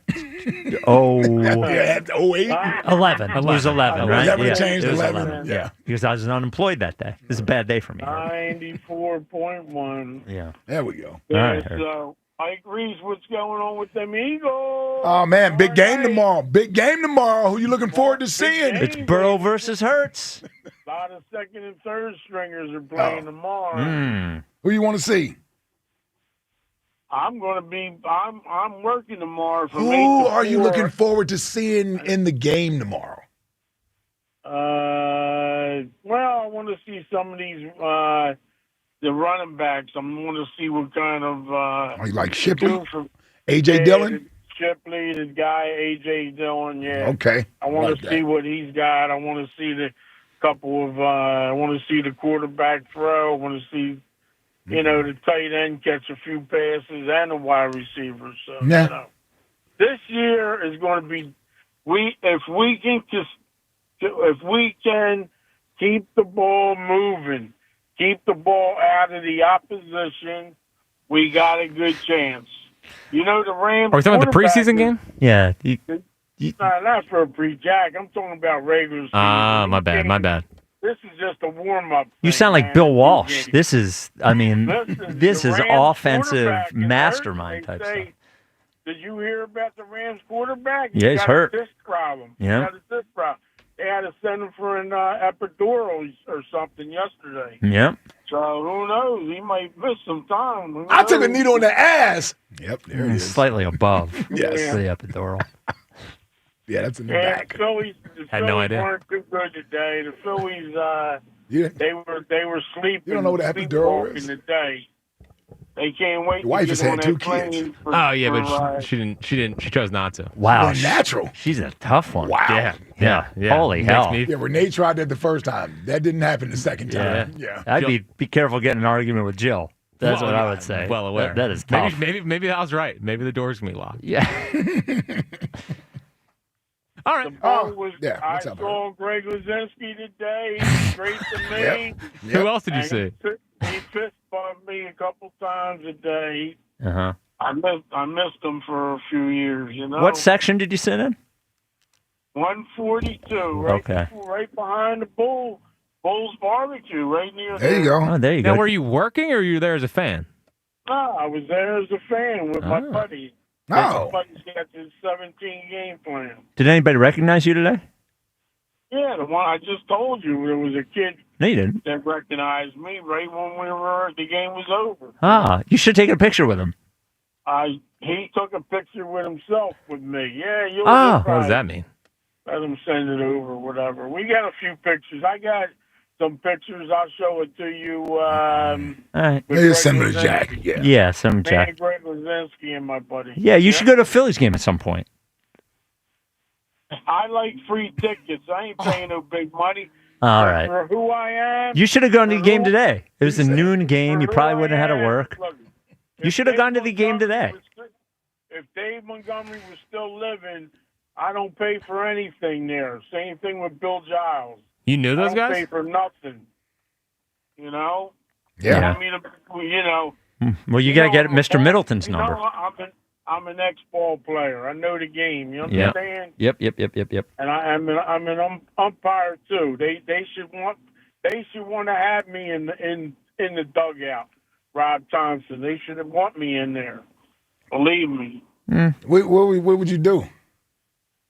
How would you help Rob out? How would you help him There's out? things I know. There's things I Like know. a bench coach. Yeah. Bench coach. Yeah, things I know. Get these players fired up. What would be the first thing you would tell them, Herb? start swinging at strikes. That's the first There you thing. go. Do you think Kevin Long has tried that? They didn't do nothing today. The last 2 days, they look good. You should go down to the game. 6 home runs on Monday. Woo! That's because they were swinging at strikes, like you said, Herb. Yep. Yeah, because they were swinging it, and that's what I want. Because they're going into Texas. The Rangers are playing. The Rangers they're trying to fight for a wild card. So we must win 2 out of 3. Yep. We have a chance. We're now 2.5 games up. If we play smart baseball, we got a chance to leave Dallas possibly 4.5 games. Okay, and then our next 6 are against teams. Cincinnati's good, and then we got to go to Washington. Right. Now's the time. Let's get the schedule out. These calls are a test of wills. Yes, they are. Can I get him to say goodbye? So Herb, after you tell the Phillies to swing at strikes, what was the second thing you told them to do? I talk about plays and stuff like that, out or safe. That's I know things right away. That stuff that goes up to New York, I know all that stuff, okay? I know. That sounds like you'd be helping the umpire. Yeah, it sounds like you want to be an umpire. Yeah. Do you know that they're going to have the first female umpire this weekend? Oh. Doing a game. What do you think about that, Herb? It's about Ain't time. that something, Jake? Hey, man. We're still having first female things? Yeah, why does it take me so? Yes. Well, hold on for a second, Herb, about the umpires, because hang on, just 1 second. I have always, for my entire sports watching life, and whatever my on-air and online career have never been a complaint about the officials guy. Right. I don't complain about a call. When fans want to blame a call, I am never that. I'm like, we should have just won. They had to play against the same. The umpiring in this homestand is, and I want humans doing it thing. But it's the reason why. Well, I'm with LA. Yeah. How is there no accountability for how poor these calls? I mean, there are. You throw a ball in the one spot, it's a ball. Then you throw it in the same exact spot, it's a strike. The one today was 8 inches under the strike zone. I think it was to Otto Kemp. Mm-hmm. What are we doing? Like the umpires, I think, have gotten worse. Maybe it's just that we have more information, but I think they're terrible. I keep telling you that, okay? All right. Okay, they should have made me an umpire. I got the tightest strike zone you ever seen. Listen, Hunter Wendelstadt knows that I can umpire. There we go. Okay? Yeah. And well, what if you have to go to the bathroom in the middle of it? You know who was on first base today, right? Who? Umping? Alan Porter from Warminster. No, who's on first? Who's on first? Now what? He was the umpire. Who's that other voice? Yeah, somebody spoke in the background. Number 64. No. What's on third? I don't know who was on third. I know. No, Jim, who's on first? Jim Wolf was on second. I didn't really look at I just know Porter and I know Jim Wolf. The other one. Then who was on third? Jim. I don't know who was on third. No, who was on first? I told you, Alan Porter. Alan Porter. Ike knows him from my. Why would Ike know him? He's probably a black guy. I mean, that's what he's doing. Happy Baby Ruth Taylor. Ooh, boy. Is he? Yeah. He is, isn't he? There it is. All right, Herb. We got. I don't know for sure. No, he is. There it is. There it is. There it is. Oh my God. There it is. Call of the year. Yep. Call of the year. We finally got there. There it is. Right there it is. There it is. All right, Herb. All right, Herb. We gotta let you Better go. hire me. All right. Oh yeah. We're 0 for 3 today. All right, Herb. All right, Herb. All right, Herb. Okay. All right, Herb. All right. I knew he was. I've never even heard of the guy, and I knew he was black Yeah, because he said as soon that. as he said it, Ike knows him. You know, Ike just gets on a call when he gets home with literally every black guy in the world, just to make sure he knows them. He just studies them, list after list after list. Now, Alan Porter is from here, so maybe you could have ran into him in his travels. Yeah, sure. That's not what he meant.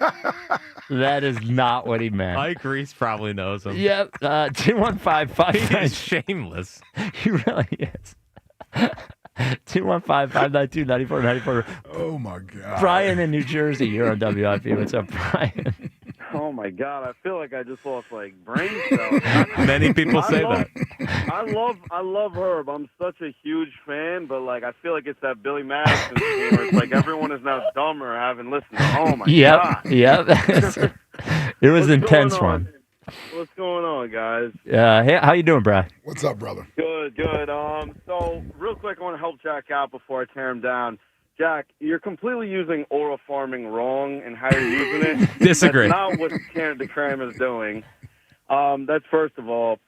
And second of all, I feel like you guys are kind of taking away from DeCamara. Like, he was pretty nice. I watched that whole thing, and, like, he was a lot better than a lot of people, I think, like, thought he would be. Totally agree. Like, I don't care if Jack got there at 7 a.m. I don't think he was beating him. Well, but here's the thing. I agree that he is better than people thought, but he was also beatable. Is like Jack has such, and this is what even Joe's coach said. Jack has such an advantage physically, and Jack does have some natural tendency. Like, he was hitting the ball fine. He didn't look clueless. Is that if he had practiced, he would have beaten Joe, or it would have been a lot closer than 6-1. I'm not taking anything away from Joe. Joe played well. He played awesome. He played great, but like he wasn't unbeatable. I don't think. No. Yeah. I just have a question. So, like, according to like what everyone really thought was going to happen at the beginning of this whole thing, like, is it like a loss now that Jack is even going to be up? Even if Jack wins 3-2, like, wouldn't that still be a loss for Jack? Nope. Like, in your opinions? No. Nope. Well, no, I think it's a win. A win's a win. Yeah. And it, like, because really what it comes down to is the meltdown in golf. The meltdown in golf changed We're not all this. surprised by today. No, I'm not Jack surprised. could have had a better showing, but this was always DeCamara's strongest event. Well, that's why tennis was in there, Yes, because that's Joe why it knew was in he, there, he yeah. could play tennis. So it's winning 3-2. Let me tell you, I'll tell you what is a lot worse than winning 3-2, Brian. Losing 3-2. Losing 3-2. No, you're not wrong. You're not wrong. Yeah. Before I go, can I make one Jalen point just because it wouldn't be a show? For one Oh, of Jalen. course. Why not? Why don't you say he's better than Joe Burrow so we can do this for the rest of the hour? I've never went at it with you about it, Spike. Okay. I do not think he's better than Joe Burrow. Okay, all right. I'm a big Jalen guy. Okay. But my point is, he will be in the top 100. I promise you that. Well, okay, so Is there a secret list out? well, they revealed 46 and 45 today, I think, and he was not on it, right around there. This is my only point, Brian. He may be on it, but if he is on it, the NFL played funny with the voting because That's real quick. That's how these lists always are. Like, I swear, like Fletcher Cox played a very down year a couple of years ago, and he was higher on the list than he was the year prior, which he was better. Like, Cooper DeJean went above Trent McDuffie this year. Like, it's the list isn't. It's not like nerds in a lab doing. It's kind of like a popularity thing. Like, But it's players. It's players. Yeah, but Brian, it's Jalen will be players on it. voting, and I just haven't gotten the sense that players are particularly impressed with Jalen's play. That is my sense. Is that players are not amazed by how he plays. So that's why I would be surprised if after the voting happened after the regular season, where Jalen, we can say what we want about him in the regular season. He was not better than like Mayfield is just 50th, and Mayfield threw for 4,500 yards and 41 touchdowns. And by the way, is Mayfield the last quarterback yes, that we've seen. Okay. And Mayfield, by the way, is the kind of player, in my opinion, that other players, sort of like Kyrie Irving. Like, I think players look at Baker and they're like, he's got moxie and he runs around, he makes big throws and that sort of stuff. My sense is that players look at Jalen and they go, he ain't doing anything special. And that is my sense. And after this is not the 22 regular season. Right. It is the 24 regular season where he didn't throw the ball particularly effectively. And last thing, he didn't even play the last 3 games of the year. So, or 2 plus 3 quarters. So, I don't know. We'll see. No, and my only last point before I go is I don't know his numbers exactly, but I know Dak made it. And I know he was hurt a lot of last year. Half the How season. is Dak on it? and Jalen wouldn't be? Like Tua, why is Tua on it and Jalen wouldn't be? It doesn't make sense to me. Well, we'll see. We'll see. I appreciate the call, Brian. We would agree. I don't know how the hell Tua's on there. No. And Dak missed half the year. Yeah, now Dak was 91. Yeah, they were certainly higher. Yes. Yeah, look, Ike knows, trust me, we're going to know when he's on the list because Ike knows before every show I am on Jalen Top 100 watch. He is. So I'm looking for it. All right. We doing a top 5 today? Yeah, of course. Oh, okay. All right. Here we go. We didn't know. All right, let's get to it. It's the 5. Number 5. At 5. 5. With Jack Fritz. Because the one thing we'd never half-ass is the top 5. Oh, yeah, you never do that. No. Never. My favorite thing about the top 5 is I'm go. like, I hear one, I'm like, I just needed to fill out the list. Like sometimes there's one on there with it's like I can tell it doesn't. You had 4 good ones, and there's one you just got to fill out the Listen, list. doing lists every day. Yep, I know. Not that easy. No, Sometimes it you isn't. got to throw one in there for a little laugh, a little chuckle. A little chuckle. All right, so what happened is the 5 funniest things that happened today. Okay, that's fine. That deserves that. Yeah, thank you. Starting at number 5, and this has been discussed a lot. The arrival was funny. My arrival. I mean, looking back, I do wish that I got there earlier. Yep. Had some things to do this morning. Yep. You know, it's a hectic time in my household. And totally on me, not making excuses about traffic or anything else. Yep. But, walking in, I had my 3 water bottles. I thought I was going to drop the tennis racket. I felt like I looked like a schlub. You both look like schlubs, actually. 2 tennis players, not one guy was wearing anything white. He was wearing like a golf shirt. And DeCamara's wearing a golf outfit. Yeah. It was unbelievable. And I was told that when somebody asked you if you needed to know exactly where the tennis courts were, you said, I am Philadelphia. Are you kidding me? I did. That was a good line. I like that now the whole not for air thing's being brought back around me. Yeah. That was just funny.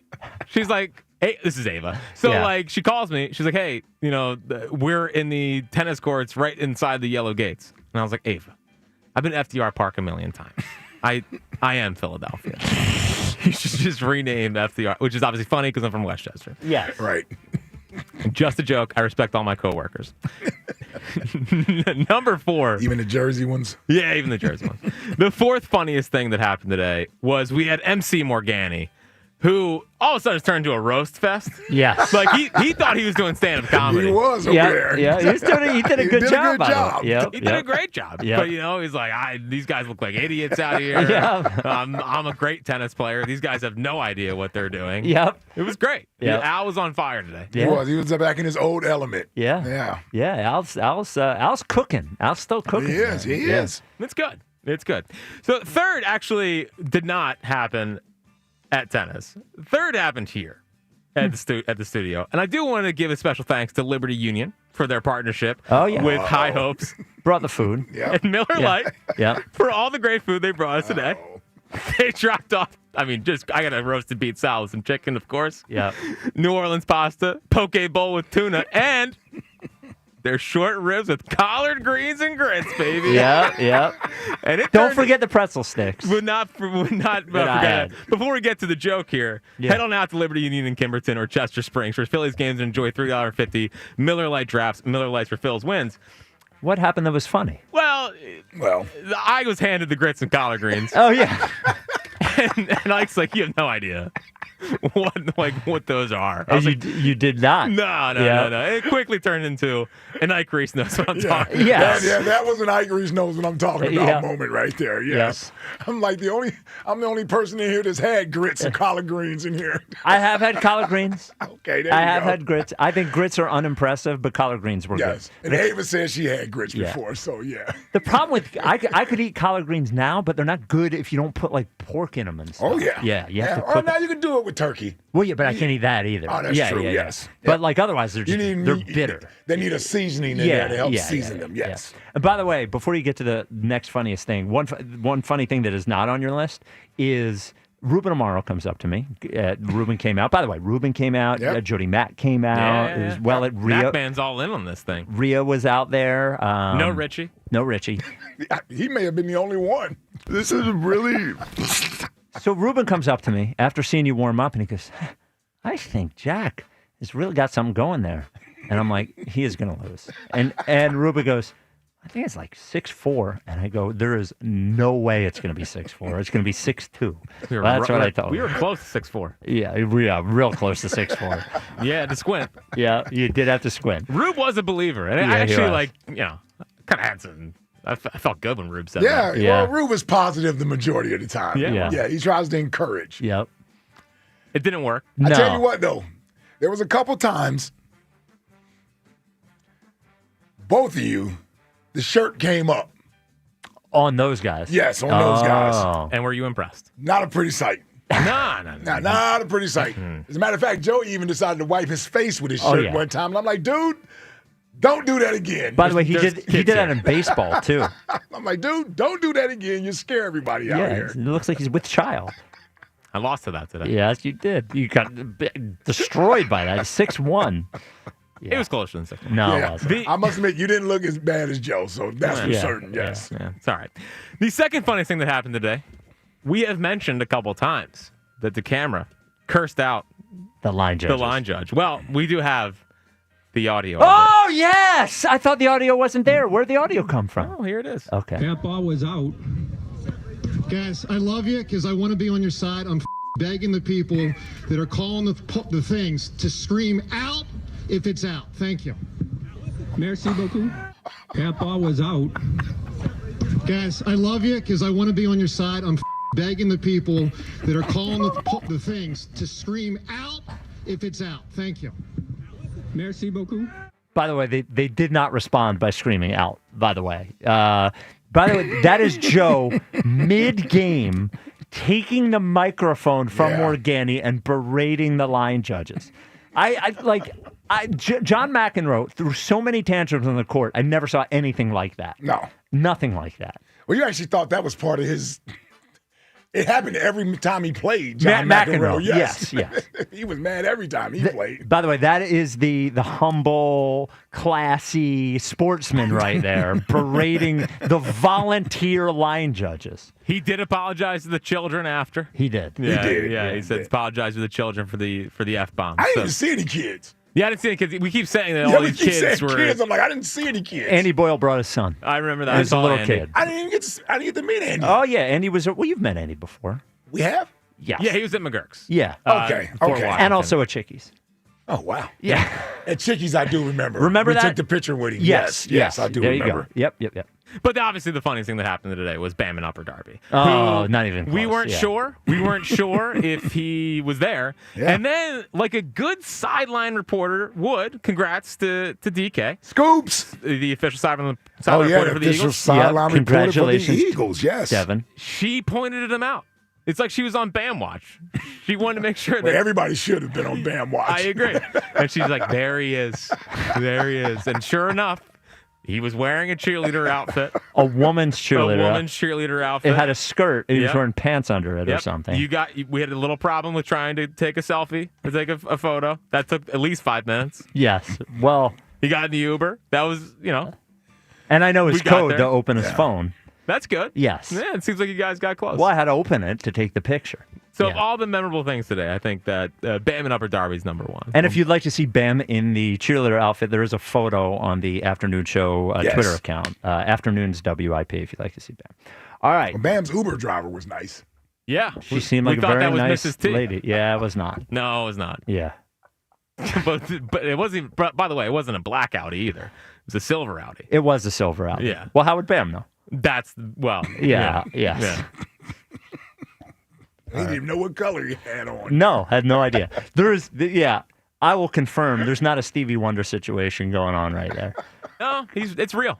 Yeah, because he was going to leave and he start walking the other way, like into the field. The car was by the road. Why am I laughing? It's funny. He started walking the other way. Yeah, it's the funny thing that happened. All right. Cars that way, Bam. Yep. This hour is sponsored by Guided Door and Window. Get 40% off all windows and doors. Call. But welcome to the Fantasy League. Yes, welcome to the Fantasy League, Bam. Lady T, I guess, is going to draft for him. So we have to make sure Bam can actually, and he does not have to wear the cheerleader outfit to the draft or ever again. I But if just he feel wanted like to, something what if he bad. wanted to, though. Yeah. It'd be a good well, bet. if he We're not wants one to turn down good bets. Yeah, I'm not judging. If he wants to wear it, he can wear it, but he doesn't have to. I don't want that on my conscience. It did make the loss tough for her. You know, he came over in a nice Team Fritz thing. Yep. Yeah. Clearly excited. Definitely let him down. Yeah. Call 877-GO-GUIDA or visit GoGUIDA.com. Jack, do you have the Jerry Jones audio in there?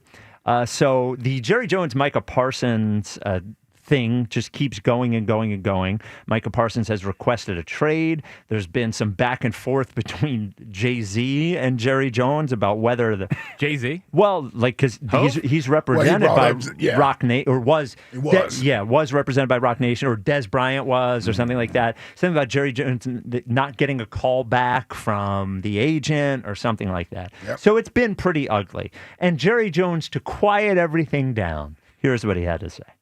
Again, your definition of urgent is not necessarily. I don't believe you gave a definition. I did. Okay. I just asked when does it get urgent. So I stay urgent. Okay. Any confidence that he will be on the field against Philadelphia? Again, no, absolutely not. What? A big part of that is his decision. Ooh. How would I know that? I'm just saying. No, but I'm urgent. He's urgent. He's just going to end up paying him more than they Yeah. paid T.J. Watt. What and it's is he over. doing? I have no idea. He's just having fun. That's why I sort of like Jerry Jones now. He's just entertaining himself. Yeah, he really is. He's like, oh, it's going to cost me $10 more million? I don't I care. don't care. I'm worth $10 billion. Yeah. I already won Super Bowls. I have more money than I could ever spend. Yeah. I am going to call him Michael Parsons all I want. I'm going to meet with the guy in my office without his agent. I'm not going to talk to his agent. No. He said, my definition of urgent is just like yours. Yeah. He said, well, hold on. You didn't give a definition for urgent.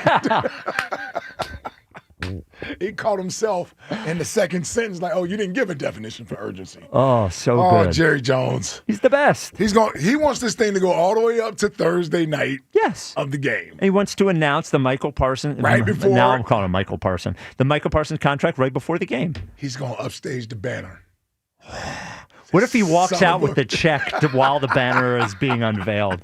He walks out with a $200 million check for Micah Parsons. Oh, that would be Did amazing. you see that, though? Yes. Is that he wants to upstage the banner night with the signing of Michael Parsons. The biggest contract ever. Yeah, first game of the season. Most guaranteed money. Yeah. Quarterback money. Blah, blah, blah, blah, blah. Or that morning, did Micah travel with the team? Yeah. Is he here? Is he going to be in uniform tonight? Maybe he'll parachute into the game. Right? Because then Dak signed on game day. Yes. Like the morning of opening day. against Cleveland, I think it was. Something else, man. That guy was something Jerry. else. 215-592-9494. Yeah, Kenny from the Dirty 30. You're on WIP. What's up, Kenny? I just got back from almost a month in Hawaii. I'm nice and relaxed, and the first bit of news I got was Jack. And the only thing I can say to Jack is, dude. That's it. Dude. He was good at tennis. Yes. Now, Jack, tell me if I'm wrong. Isn't like every August Wheeler's shoulder gets tired? It seems like this is not the first time this has happened. Why don't the Phillies just give him 2 weeks off, like right in the middle of August, and then we have him for the run? Well, they did that in 22. In 22, they did something like that. So, maybe that's coming. Wasn't like last year and the year before, like they didn't give him a rest, so to speak. But I know, like, I remember like the Yankees game last year. He gave it like 5 home runs. He just seems like he gets to August and he needs to take a deep breath, and then I don't know. Yeah, because I think it was the Yankees start straight into the Orioles start where he allowed 4 or 3 home runs. So yeah, I mean he goes through these stretches. I guess I am more trusting of Zach Wheeler, and I think he's going to be all right. But I certainly don't love the idea of shoulder soreness. Well, let's just send him to Hawaii for 3 weeks. It did wonders for me. I know. Yeah. Very relaxed. Yeah. And Ike, man, listen, I'm actually, I need to get back to Jack with this. Ike, I'm kind of blaming you for this, bud.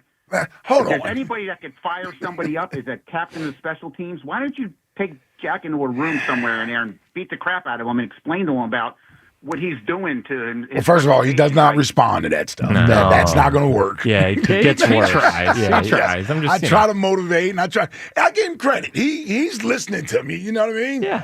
But I think the biggest thing with him today was the return volleys. Like, they went long. A lot of them went long. And if they had just stayed in, maybe he's in a volley and he finally gets a point there. Well, I think maybe he needs a couple days of the Oklahoma drill to toughen him up. You know what I think? Helmet to helmet. I think, Kenny, at this point, Jack is Jack, the toughen up Jack thing. And I'll say this. Speaking of Jack being tougher, Jack responding to this loss, he has been a lot tougher responding to this loss than he was the golf loss. What do you mean? Well, I mean... Meaning you've handled this better than you did Well, the golf because I loss. thought golf was embarrassing. And I was, like, embarrassed for myself. That was a total meltdown. Like, I wasn't happy with it. Yeah. Today, I just think I got beat by a better guy. I should have played better. I wish I played better. I wish I practiced more. I wish I got there on time. There you go. Okay. That's all out there. I should not have lost golf. And that golf was embarrassing. Okay. All right, Kenny. Here's the last thing I'm due for you, Jack. Before the next competition, I'm going to make you some of my Italian food that'll put some pep in your zip, if you know what I mean. So you got a care package coming, because there's nothing like one of my secret sacred What are recipes. you, like his grandma or something? You're going to feed him to make him better at tennis? What are we doing here? Hey, I'm Italian. That's how we work, man. Give him food, yes. Yeah. Unbelievable. You send him some cannolis or something. What are we doing here? All right, Kenny. Thank you, brother. I'm looking at most pitches thrown, by the way, on Zach. Zach Wheeler is 8th in Major League Baseball in pitches thrown. He's about 100 pitches behind number 1. Number 1 is Logan Webb, then Severino, then Kikuchi, then Peralta. Anyway, so he's right up there. He's right up there. What do you guys think about Topper throwing out there the complete game didn't help? We said that was the reason. Yeah, what is that a message to Wheeler? Right. Yeah. That when I want to pull you out in the 8th. Yeah, I mean, and because with Sanchez, he pulled him. He did him. But remember, the one start before, he let Sanchez go back out there. Yeah, now there's a big... 2 starts before. Or 2 starts before, yeah. Now, Sanchez compared to Wheeler, I think Wheeler feels like he works harder. He throws more pitches. Yeah.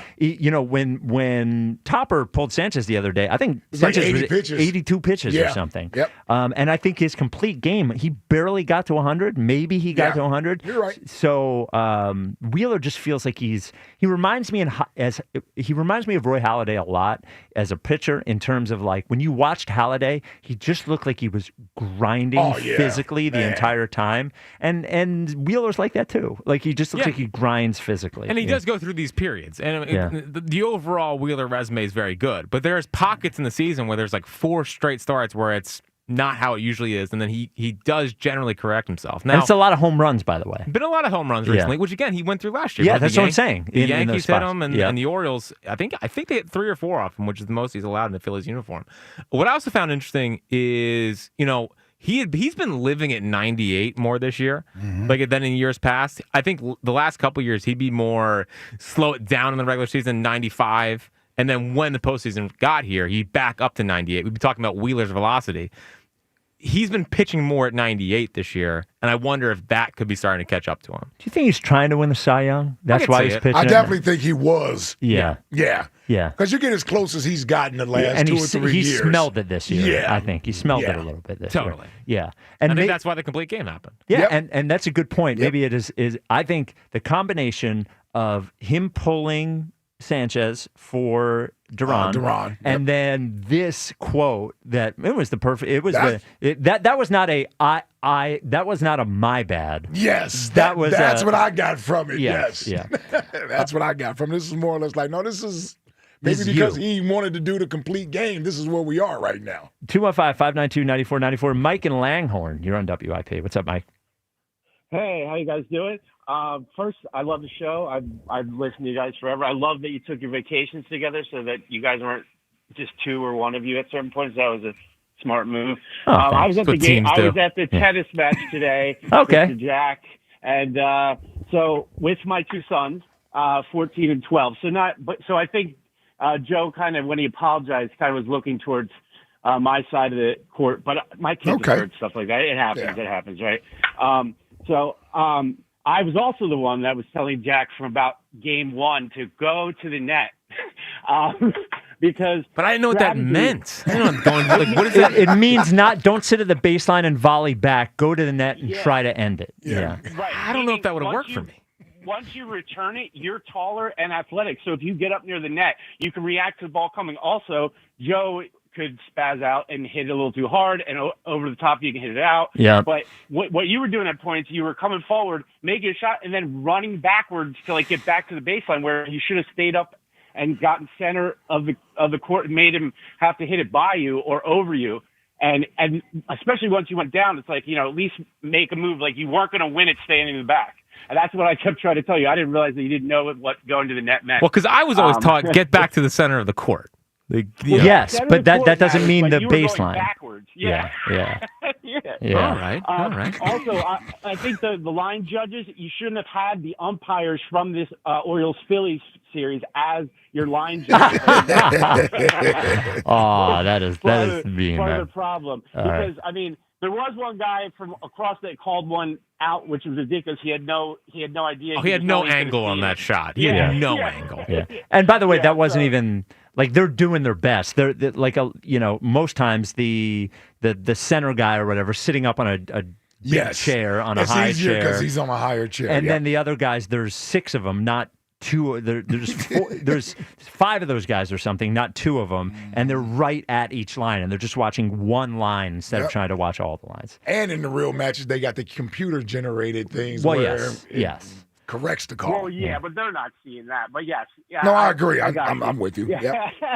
And I will say, you seemed more bothered by the fans that actually saw it. That we were like, that's out or in. Like you were like mad at us early on when we were trying to say what was right. Well, but the line judges wouldn't do it. But the problem is that when we're asking everybody to stop yelling, it is so we don't confuse the players on the court. Right. So I understood the frustration. We were frustrated in the same way. But you guys yelling out only confused. Like, that's why DeCamara was getting confused. That's why Jack was getting confused. So, like, I understood why you were frustrated with it. But guys outside the fence yelling out is tough. I understand where you were coming from, but it was just making it harder for us to get control of the match. Mm-hmm. You know what I'm saying? Yeah, I got that. And Cowboy Jim, come play some pickleball or tennis anytime. I'll take you to school. And he wanted to talk bad on the pickleball side. Both my 12-year-old and 14-year-old would take him out in that or in tennis. But yeah, I was actually disappointed. My one kid asked me, "Is Cowboy Jim going to be there at the?" There he was. I don't know, and I didn't see him with his shirt, so I would have gone up and maybe said hello. We ended up leaving after and going to Xfinity Live to watch a little of the Phillies game instead of going to the Phillies game, since not spending $500 to watch us lose 5-1. Well, that ended up being a good decision. All right, yeah, Mike. Exactly. All right, Thanks, brother. guys. All right, see you. All right, brother. Bye. And plus, Duran's intro, if they were in if they were in a safe situation, I don't think it would have hit the same in the daytime. No. We're gonna have to find. Well, it definitely won't hit the same. No. Yeah, you need those. You need that red at night. Yeah, come on. Man. Speaking of people that came out today, there was a guy came out. He said he listens. He's an Uber driver. He starts every day at 2:00. He listens to the whole show. No, his name was. I want to get his name right. He spelled it for me. Jalakane. He said, and he was saying it fast. Because he's obviously had an accent. He's just Jalakane. So he said he listens to every single show. He was so excited to be there, and he was so disappointed in you, Jack. I'm glad you read that on the air. That's great. Yes. What? Well, I'm glad that you brought that up. You didn't have to bring that up. That he was disappointed in me? Yeah. He actually didn't even say that. That was me talking through him. Coming up next, first of all, 215-592-9494, for we will continue to talk about tennis, of course. It is Mount Rushmore week, 30 past every hour. So coming up next, the Mount Rushmore of pre-Attitude Era wrestlers. The Attitude Era, Jack, just in case you don't know, is the Stone Cold Rock Era, D-Generation X or whatever. So the pre-Attitude Era Mount Rushmore. And a weird thing happened with the NFL and ESPN, and we will talk about that as well. This is the WIP Afternoon Show with Ike, Spike, and Fritz. Last season, they didn't just win, they dominated. The greatest Eagles team in modern history. But with the crown comes the chaos, and everyone is coming for the champs. Let's work, man. The road to a repeat starts right here with Sports Radio 94 WIP's Champ Camp. Every hit, every headline, and exclusive access live from the NovaCare complex. This is WIP's Champ Camp. Just always getting better, always taking a step forward. Driven by Forest River RV by Camping World. RV sales, service, parts, accessories. Change is always happening. It's part of life. And when it comes to music, change is all around us. Songs are rewritten, classics are remixed, bands and artists come and go. Even our taste in music changes. Here at Xfinity, we know there's still good in keeping some things the same. That's why we want to do our part with a 5-year price guarantee on our internet. It means no matter what changes, you get 5 years of the most reliable Wi-Fi with our best equipment included for a price that stays exactly the same. Surprised? Life is full of them. One internet price, 5 years, guaranteed. Learn more at xfinity.com/deals. Restrictions apply. New residential customers only. Taxes and fees extra and subject to change. Most reliable Wi-Fi based on Open Signal Awards USA. Fixed Broadband Experience Report, August 2024. With scorching hot temperatures, the last thing you want is a faulty HVAC system that can't keep you and your family comfortable all summer long. Call Horizon Services right now and get up to $1,150 off a new HVAC system replacement plus 0% financing. Plus, Horizon offers same-day emergency repairs, money-saving warranties, and flexible payment options. Horizon Services is available 24/7, so book today at horizonservices.com. With Horizon Services, help is on the way. Where there's a WISFIS, there's a thriving business. A secure retirement. A clear path forward. At WSFS Bank and Bryn Mawr Trust, your goals matter. Discover local expertise with national capabilities. All with the personal service you deserve. Achieve more with a partner you trust. Where there's a WISFIS, there's a way. WSFS and Bryn Mawr Trust. We stand for service. Member FDIC, Equal Housing Lender. Bryn Mawr Trust is a division of WSFS Bank. It's Montgomery County's only gentlemen's club, Creekside Cabaret. Creekside Cabaret, open Monday through Saturday, 4 p.m. to 2 a.m. Creekside Cabaret, where tonight is our monthly amateur contest with a grand prize of $500. Creekside Cabaret, where all sporting events are shown on our gigantic 200-inch TV screen, including UFC and championship boxing. Coming Wednesday, August 20th, adult film star Alexa Payne, appearing for 2 shows. Creekside Cabaret, 3225 Advanced Lane, Hatfield. CreeksideCabaret.com. When you own a business, it feels like everything's on you. Orders, deliveries, employees, on you. That's why Comcast Business is giving you a year of mobile on us with your internet service. Really? Yep. We'll cover your first line of mobile for 1 year. So calling customers, getting directions, texting Janine and shipping, on us. The broken coffee maker? That one's still on you, which means you'll save hundreds for your business and get the fastest mobile service with 5G cellular and Wi-Fi hotspots on us. But hurry, this deal won't last long. Get a mobile plan and free up the budget to maybe, I don't know, fix that coffee maker? Get mobile on us for 1 year, you guessed it, on us. Comcast Business, powering possibilities. Ends 9/22/25. Restrictions apply. New mobile customers only with internet standard service or above. Limited to value of 1 unlimited interline apply via 12 monthly internet bill credits. 1 discount per account. Fastest mobile based on mobile Wi-Fi and cellular data in service areas. Ookla Speed Test Intelligence 2H24. 1877 Cards for Kids.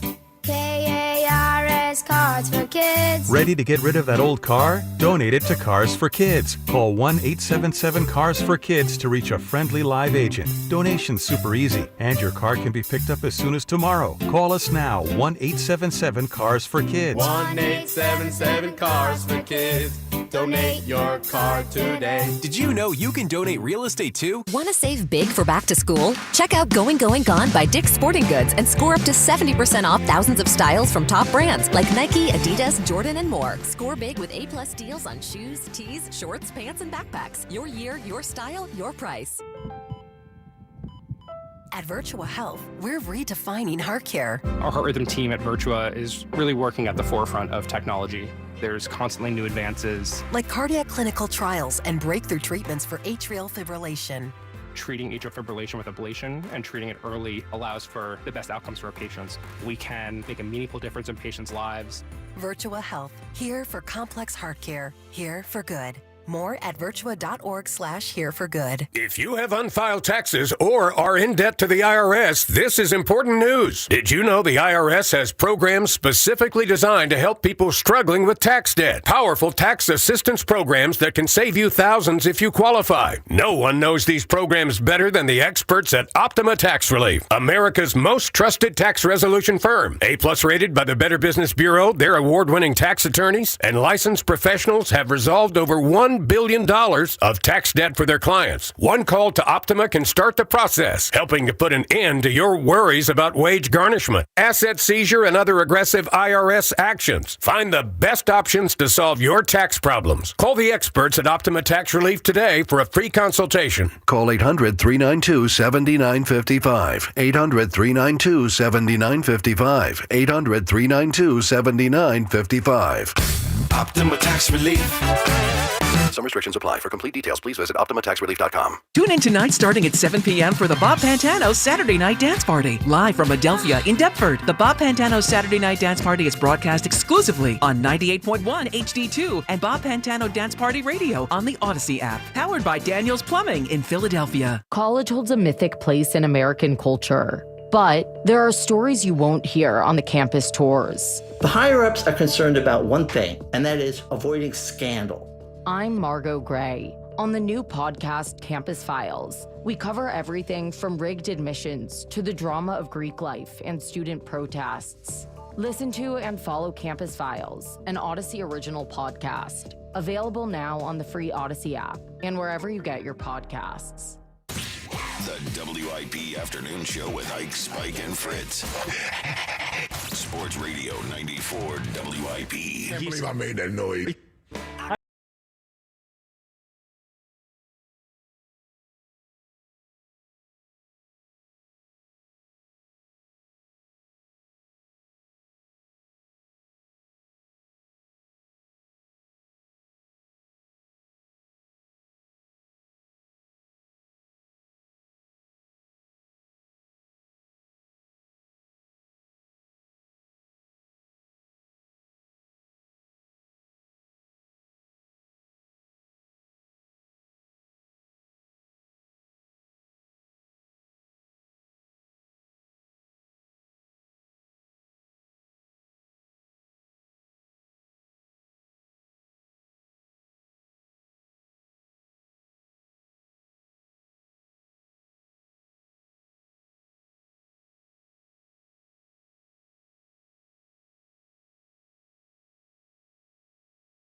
Stunning. Oh, get my neck roll! Oh, there it is. Now, we don't, if the Eagles win on Thursday. No, we do not. Okay.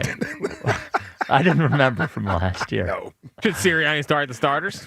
I think he should. Yeah, come on, man. Yeah, come on. Give me a quarter. Get him out Give there. us something to watch. Yeah.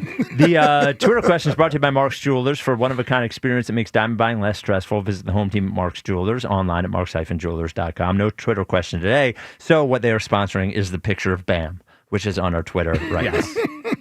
So it is Mount Rushmore week, 30 past every hour. Tomorrow at 2:30, we reveal the Eagles Mount Rushmore. Ooh-wee. And I think I will ask you tomorrow to do the Eagles quarterback Mount Rushmore as yours. Ooh-wee. You ready for that? Yeah. Okay. I'll be ready. And I'll take care of the Eagles special team.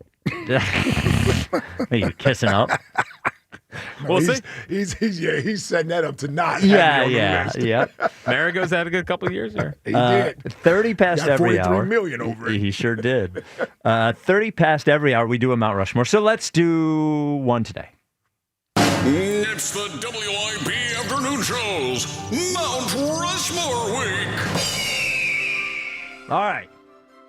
Decided to do a Mount Rushmore of the pre-Attitude Era professional wrestlers. Attitude Era, in case you don't know, is the Stone Cold, The Rock, D-Generation X era. So this is previous to that. Mm-hmm. Why is it called the Attitude Era? Because that's when it got different. Okay. So that was like WWE versus WWF versus WCW and all that kind of stuff. And that's when it got I would say it got racier, and that's why they called it the Attitude Era. Okay. That's how they describe that era of wrestling. Okay. You know, the suck it thing and all that kind of stuff. You remember, if you're not down with D-Generation X, I got 2 words for you. Right. Suck it. That's the Joel Embiid thing? That's what Joel Embiid is doing. Yeah, He's doing okay. the X-Pac and Yeah. Shawn Michaels. All right. So here is the Mount Rushmore of pre-Attitude Era wrestlers. Who you got? This is very different. I'm interested to see your list. Okay. I have mine. So I tried to not. I'm going to say these are not my favorite guys because I adjusted the list to try to put one of my favorite guys in there. That's not what I did. Okay. Here's what I think it is. Hulk Hogan is definitely on the Mount Rushmore. Okay. Ric Flair is definitely on the Mount Rushmore. 2 for 2. Andre the Giant, I believe, is on the Mount Rushmore. Terrible take. 3 for 3. I truly believe the moment. He don't know Andre Yeah. the Giant. He has no idea. When Hulk Hogan slammed Yes. Andre the Giant, the fact that they had this monstrous guy, Yes. and then following him, the number of giant guys that followed Andre the Giant, and the He fourth. was great in The Princess Bride. Oh, he was. He in the was. Princess Bride. He was. Yeah. Never a He doubt. was. And the fourth one, I believe, is Dusty Rhodes. The American. Are we 4 for 4? 4 for 4. There it is. Okay. 4 for 4. How about that? There it is. Wow. 4 for 4. Now, the change I wanted to make is I wanted to take Andre the Giant off and put Macho Man Savage on there. Because I do believe Macho Man's promo, like the talk, the bit, that was great. So the ones that I had next. I wanted to take Hogan off for other reasons, but he's obviously a great. He's arguably the greatest. Yeah, if we're talking about wrestling. Yes. It's what he was. Yes. So we're not saying this isn't the 4 greatest guys we ever met. Right. You know, so the guys that I believe are next would be Bret the Hitman Hart, Randy Macho Man Savage. Bruno Sammartino was right before us, but he was the first star before Hogan, I believe. I got the old Bruno Yes. Sammartino, yeah. Shawn Michaels, who ended up going into Attitude Era, and Sting. Ooh, Sting, yeah. Now, remember, Sting started in... I forgot about Sting, yeah. He started in NWA with Ric Flair and all that kind of stuff. Yes, sir. He's part of the Legion, what were they called? They were called the Four Horsemen. No, he wasn't in Four Horsemen, though. So Four Horsemen was Ric Flair, Arn and Ole Anderson, yep. and Lex Luger. Yep. Didn't they switch it at some point? I don't think Sting was ever... So Sting never got there to be a part of the Four Horsemen. No, I don't think he was one of the but Four you're right. Horsemen. That's the original Four Horsemen right there, yeah. All right. No doubt. Now, that's when wrestling was wrestling, Fritz. Jack, what's your Mount Rushmore of pre-Attitude Era wrestlers? Well, I'm anti-Ric Flair. Been long anti-Ric Flair. Why? I just think the woo thing's super annoying. Man. Like, come on. Dude, and he was... He's got to grow up, too. You're too old Flair, for this. dude, Flair was the guy. Yes, sir. Oh, my God. He's the first trash talker I ever saw. Well, I remember LeBron said once, this was years ago. Here that, we go. It's somehow LeBron's fault. No, he said that like Ric Flair was the first guy that he thinks that athletes took like swagger and trash talk from Ric Flair. I could see that. You know, I could see that. Ric Flair was to me the first guy that had the style. He had the robes, he had all the rhinestones on his robes and the hair. Yep. And the wine and the dine and the limousine and Ric Flair was a man. Yep. And he was a bad guy. Yes. So he was a bad guy that made you like the bad guy, man. Which ended up becoming that just became like the prototype for how wrestling would work. Yeah. It wasn't like that when we were younger. It wasn't like a bad guy got so popular he became good. Yeah. But that's what ended up happening. Yeah. It's like bad guys got so popular they became and good. I think he was probably the originator of that. Yeah. So Ric Flair, then there's other, Roddy Piper, not on the Mount Rushmore, but a great one as Jimmy well. Superfly Snuka. Ricky the Dragon Steamboat. Ricky the Dragon, man. Yeah. There's a lot of good ones. Those are some good ones, man. Yeah. Then I'm a tag team guy, too. Oh, yeah? Yeah, I'm the Road Warriors. Road Warriors. The Road Warriors. Yeah. Road Warriors. Animal and Hawk. And then my other favorite tag team was the Rockers. No, I forget their name. They came out to Born in the USA. Barry Windham and Mike Rotundo. Oh, yes. Barry Windham, Sweetwater, Texas. And then who was Mike Rotundo from Syracuse, New York. And then who was the guy with British Bulldog? Because British Bulldog. Davey Boy Smith, and the Dynamite Kid. Yes. Yes, sir. The British Bulldog. That's another good one. Man. Taking me back to the childhood, man. And the Rockers was Shawn Michaels and Marty Jannetty. And then there were the Killer Bees. Killer Bees. Yep. Yeah, the Killer Bees. Yeah. Man, come on, man. Yes, We sir. could do this all day. Yeah, man. Casey in Pottstown. You're on WIP. What's up, Casey?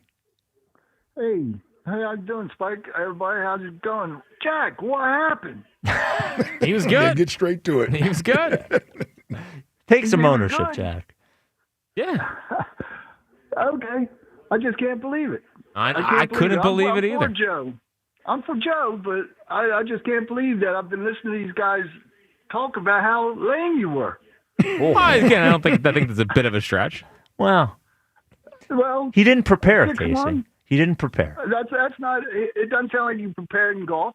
No, he did not You prepare. guys said that Joe was fading in today. He I was. believe Jack was fading terribly in the baseball.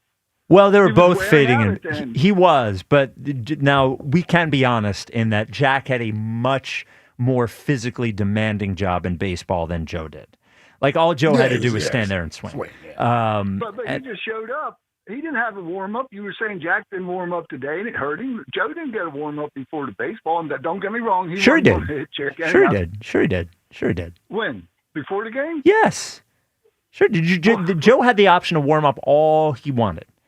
Look. Oh, what? I know you're a Joe guy. And that's know. fine. Yeah. But Jack's job. You're saying that Jack was fading. Joe was fading in golf. He was fading in tennis. And yes, Jack was fading in baseball. But Jack had the more physically demanding job in baseball.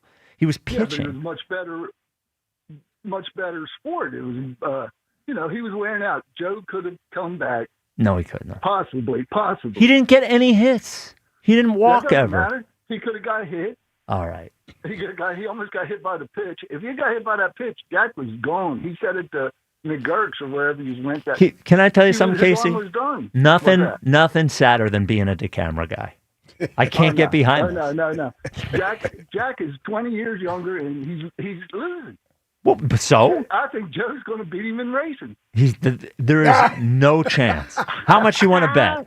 I will give you. I'll give you plus 750 odds. Okay, all right. Well, if he beats Fritz in running, Fritz may as well just run all the way home. Yeah. That'll be. That would be a catastrophe. You can't count on Jack to be ready. You can't count on him. It's all He mental. runs. Well, do you still even used to run? run, yeah. You might want to He ain't got run a time little to bit. run. He's babysitting. Might want to run He a ain't little got bit. time. Yeah, might want to run a little Hey, bit. Get your wind up a Be little. over next match. I don't think so. I just can't. Go ahead, hammer. It's hammer time, Jack. I can't believe you let the dude. You ain't taking it serious. I know. This is what we subjected to. It's disgusting. This is why Joe challenged him in the first place. No, He's let's not be serious. honest. Let's be honest. And I want to be clear and I want to be respectful about this. I just want to be honest. The reason that Joe challenged him in the first place is because Jack is more famous than him and they want to attach themselves to the afternoon show. Oh, please. Well, I'm just calling a spade a spade. I'm just calling a spade a spade. No. I'm just, Jack's star is rising. Joe's past his prime. It's fine. It's fine. They want to attach themselves to the big dogs. I get it. But with that comes responsibility to Jack, and Jack has to take his responsibility seriously. All right, He's not doing it. he's not. Joe's going to smoke him in that 100-yard dash. He is Even not. Joe knows he's not going to. Yeah. Joe, Give it up now. we all know Joe runs now. Joe might beat you by a crotch in the race. Can you imagine if it's a photo finish and across the line there's a crotch? Should that be the rule? You got to run crotch first. Crotch first. Well, I wonder. Crotch first running. I also wonder. We've said crotch a lot. Yes. It's an underrated term. I also wonder. I assume you guys will be both running at the same time, but then if there is a photo finish. Yeah. That gets difficult. I wonder Well, we can get the line judges from today. Oh, yeah. I wonder if the best thing to do is have you guys run separately and time them. Just so, because if it's neck and neck, how are we going to judge it? I don't know. Yeah. I just work here. It better not be neck and neck. Well. Yeah, Jack. Yeah. We don't need a photo finish. Yeah. Gary and Jack is done with today's show. Gary and Vineland. That last caller was so annoying. So annoying. Gary, you're on How WIP. do you tie yourself to the hammer? Why? Yeah, I know. It's a very strange thing. I would not be a Hammer guy. Spike, before you called in this morning, I had the same point you did.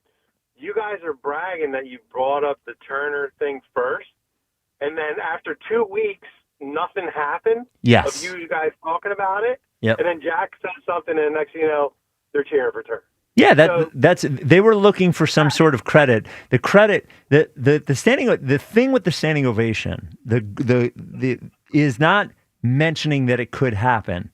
It is making it happen. Mm-hmm. And I believe that Joe and John deserve credit for mentioning it, but Jack made it happen. And that's a it's a big difference, you know. And speaking of mentioning, like, how did you not mention 227 the other day when we were talking about 80 sitcoms?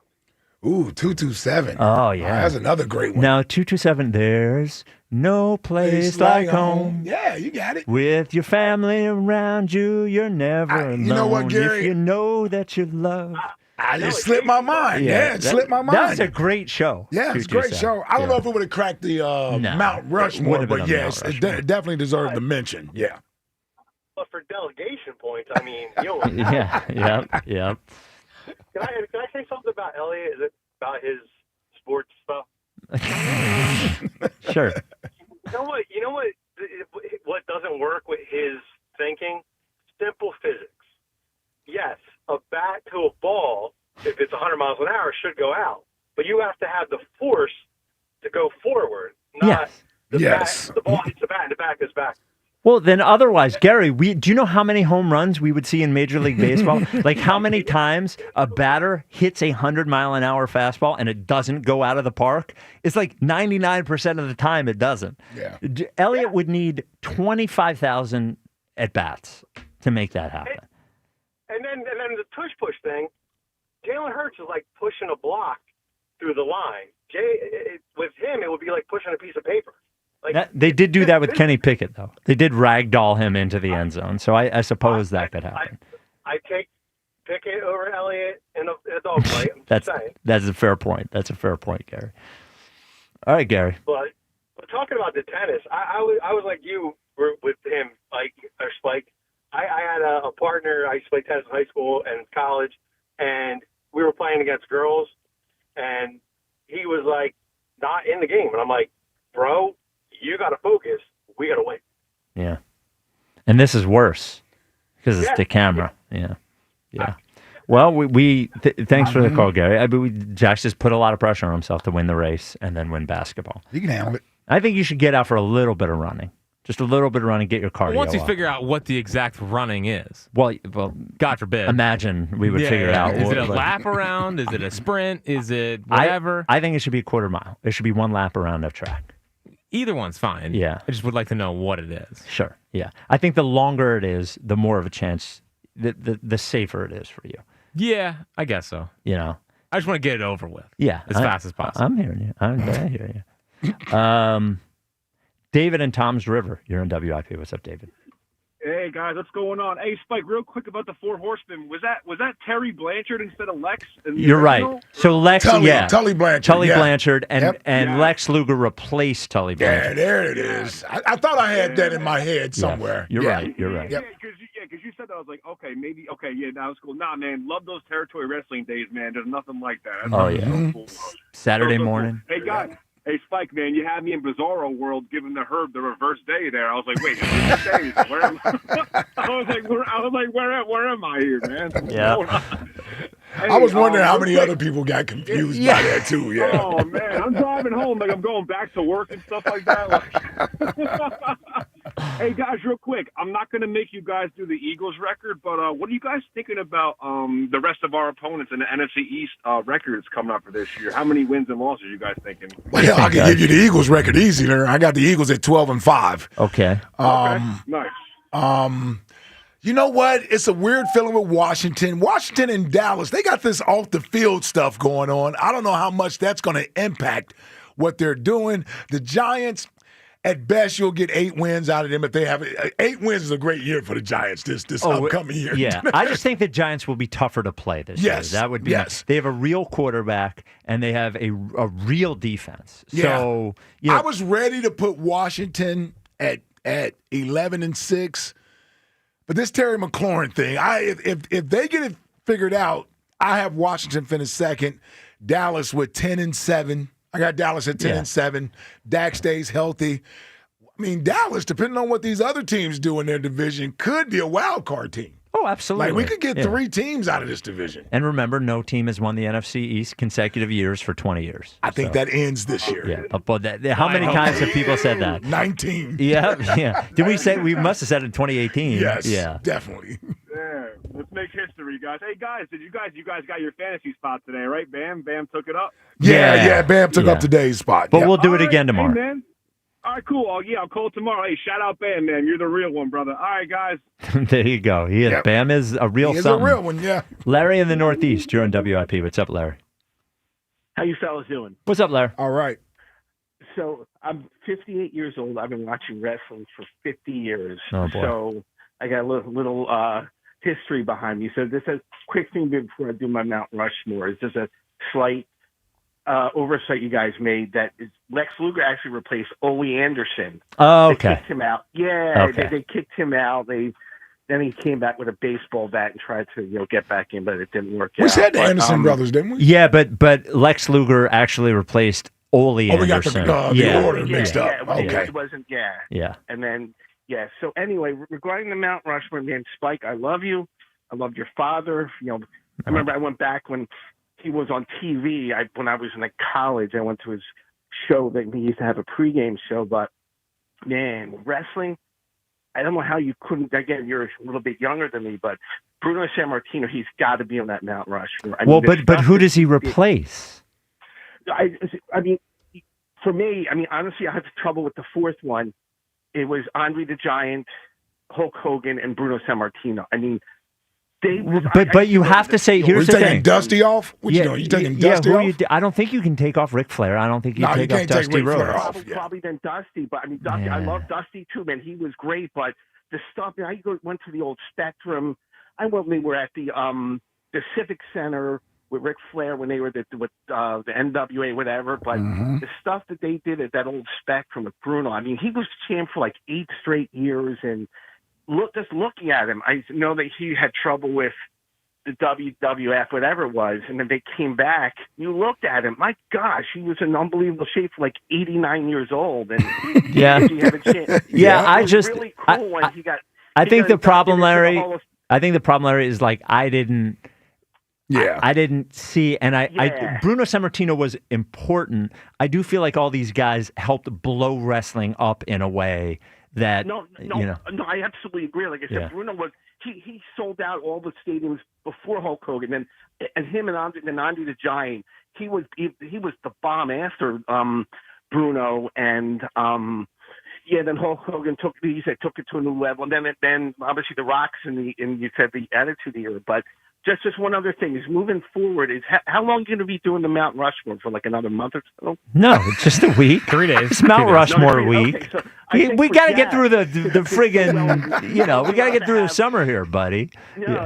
My point is since Jack is so great at tennis, he's only allowed to have one pick for the Mount Rushmore since he only was able to win one game. Okay. Oh, wow. I think that's good. Maybe one face on your Mount Rushmore, too. Whatever. Wow. Jack had a great attitude about it. Who was the caller that put Casey and Potts? Yeah, Casey and Potts really buried you. Yeah. All right. Well, we will be back with you tomorrow. First of all, Tom Kelly is next. No, I'm next. No, you're doing Fritz at 6? I think so. Oh. Yeah. All right. Wow. Awesome. Then is that true? Yeah. Oh, okay. Yeah, so more. Yeah, so 215-592-9494. 215-592-9494. Jack Austin to camera, 6-1, 6-1. We're not talking about it. Ask him what happened. Ask him what happened. It was so fun. It was great. Yeah. I hope everyone had fun. Then TK will be on. And we will be back with you tomorrow from the link.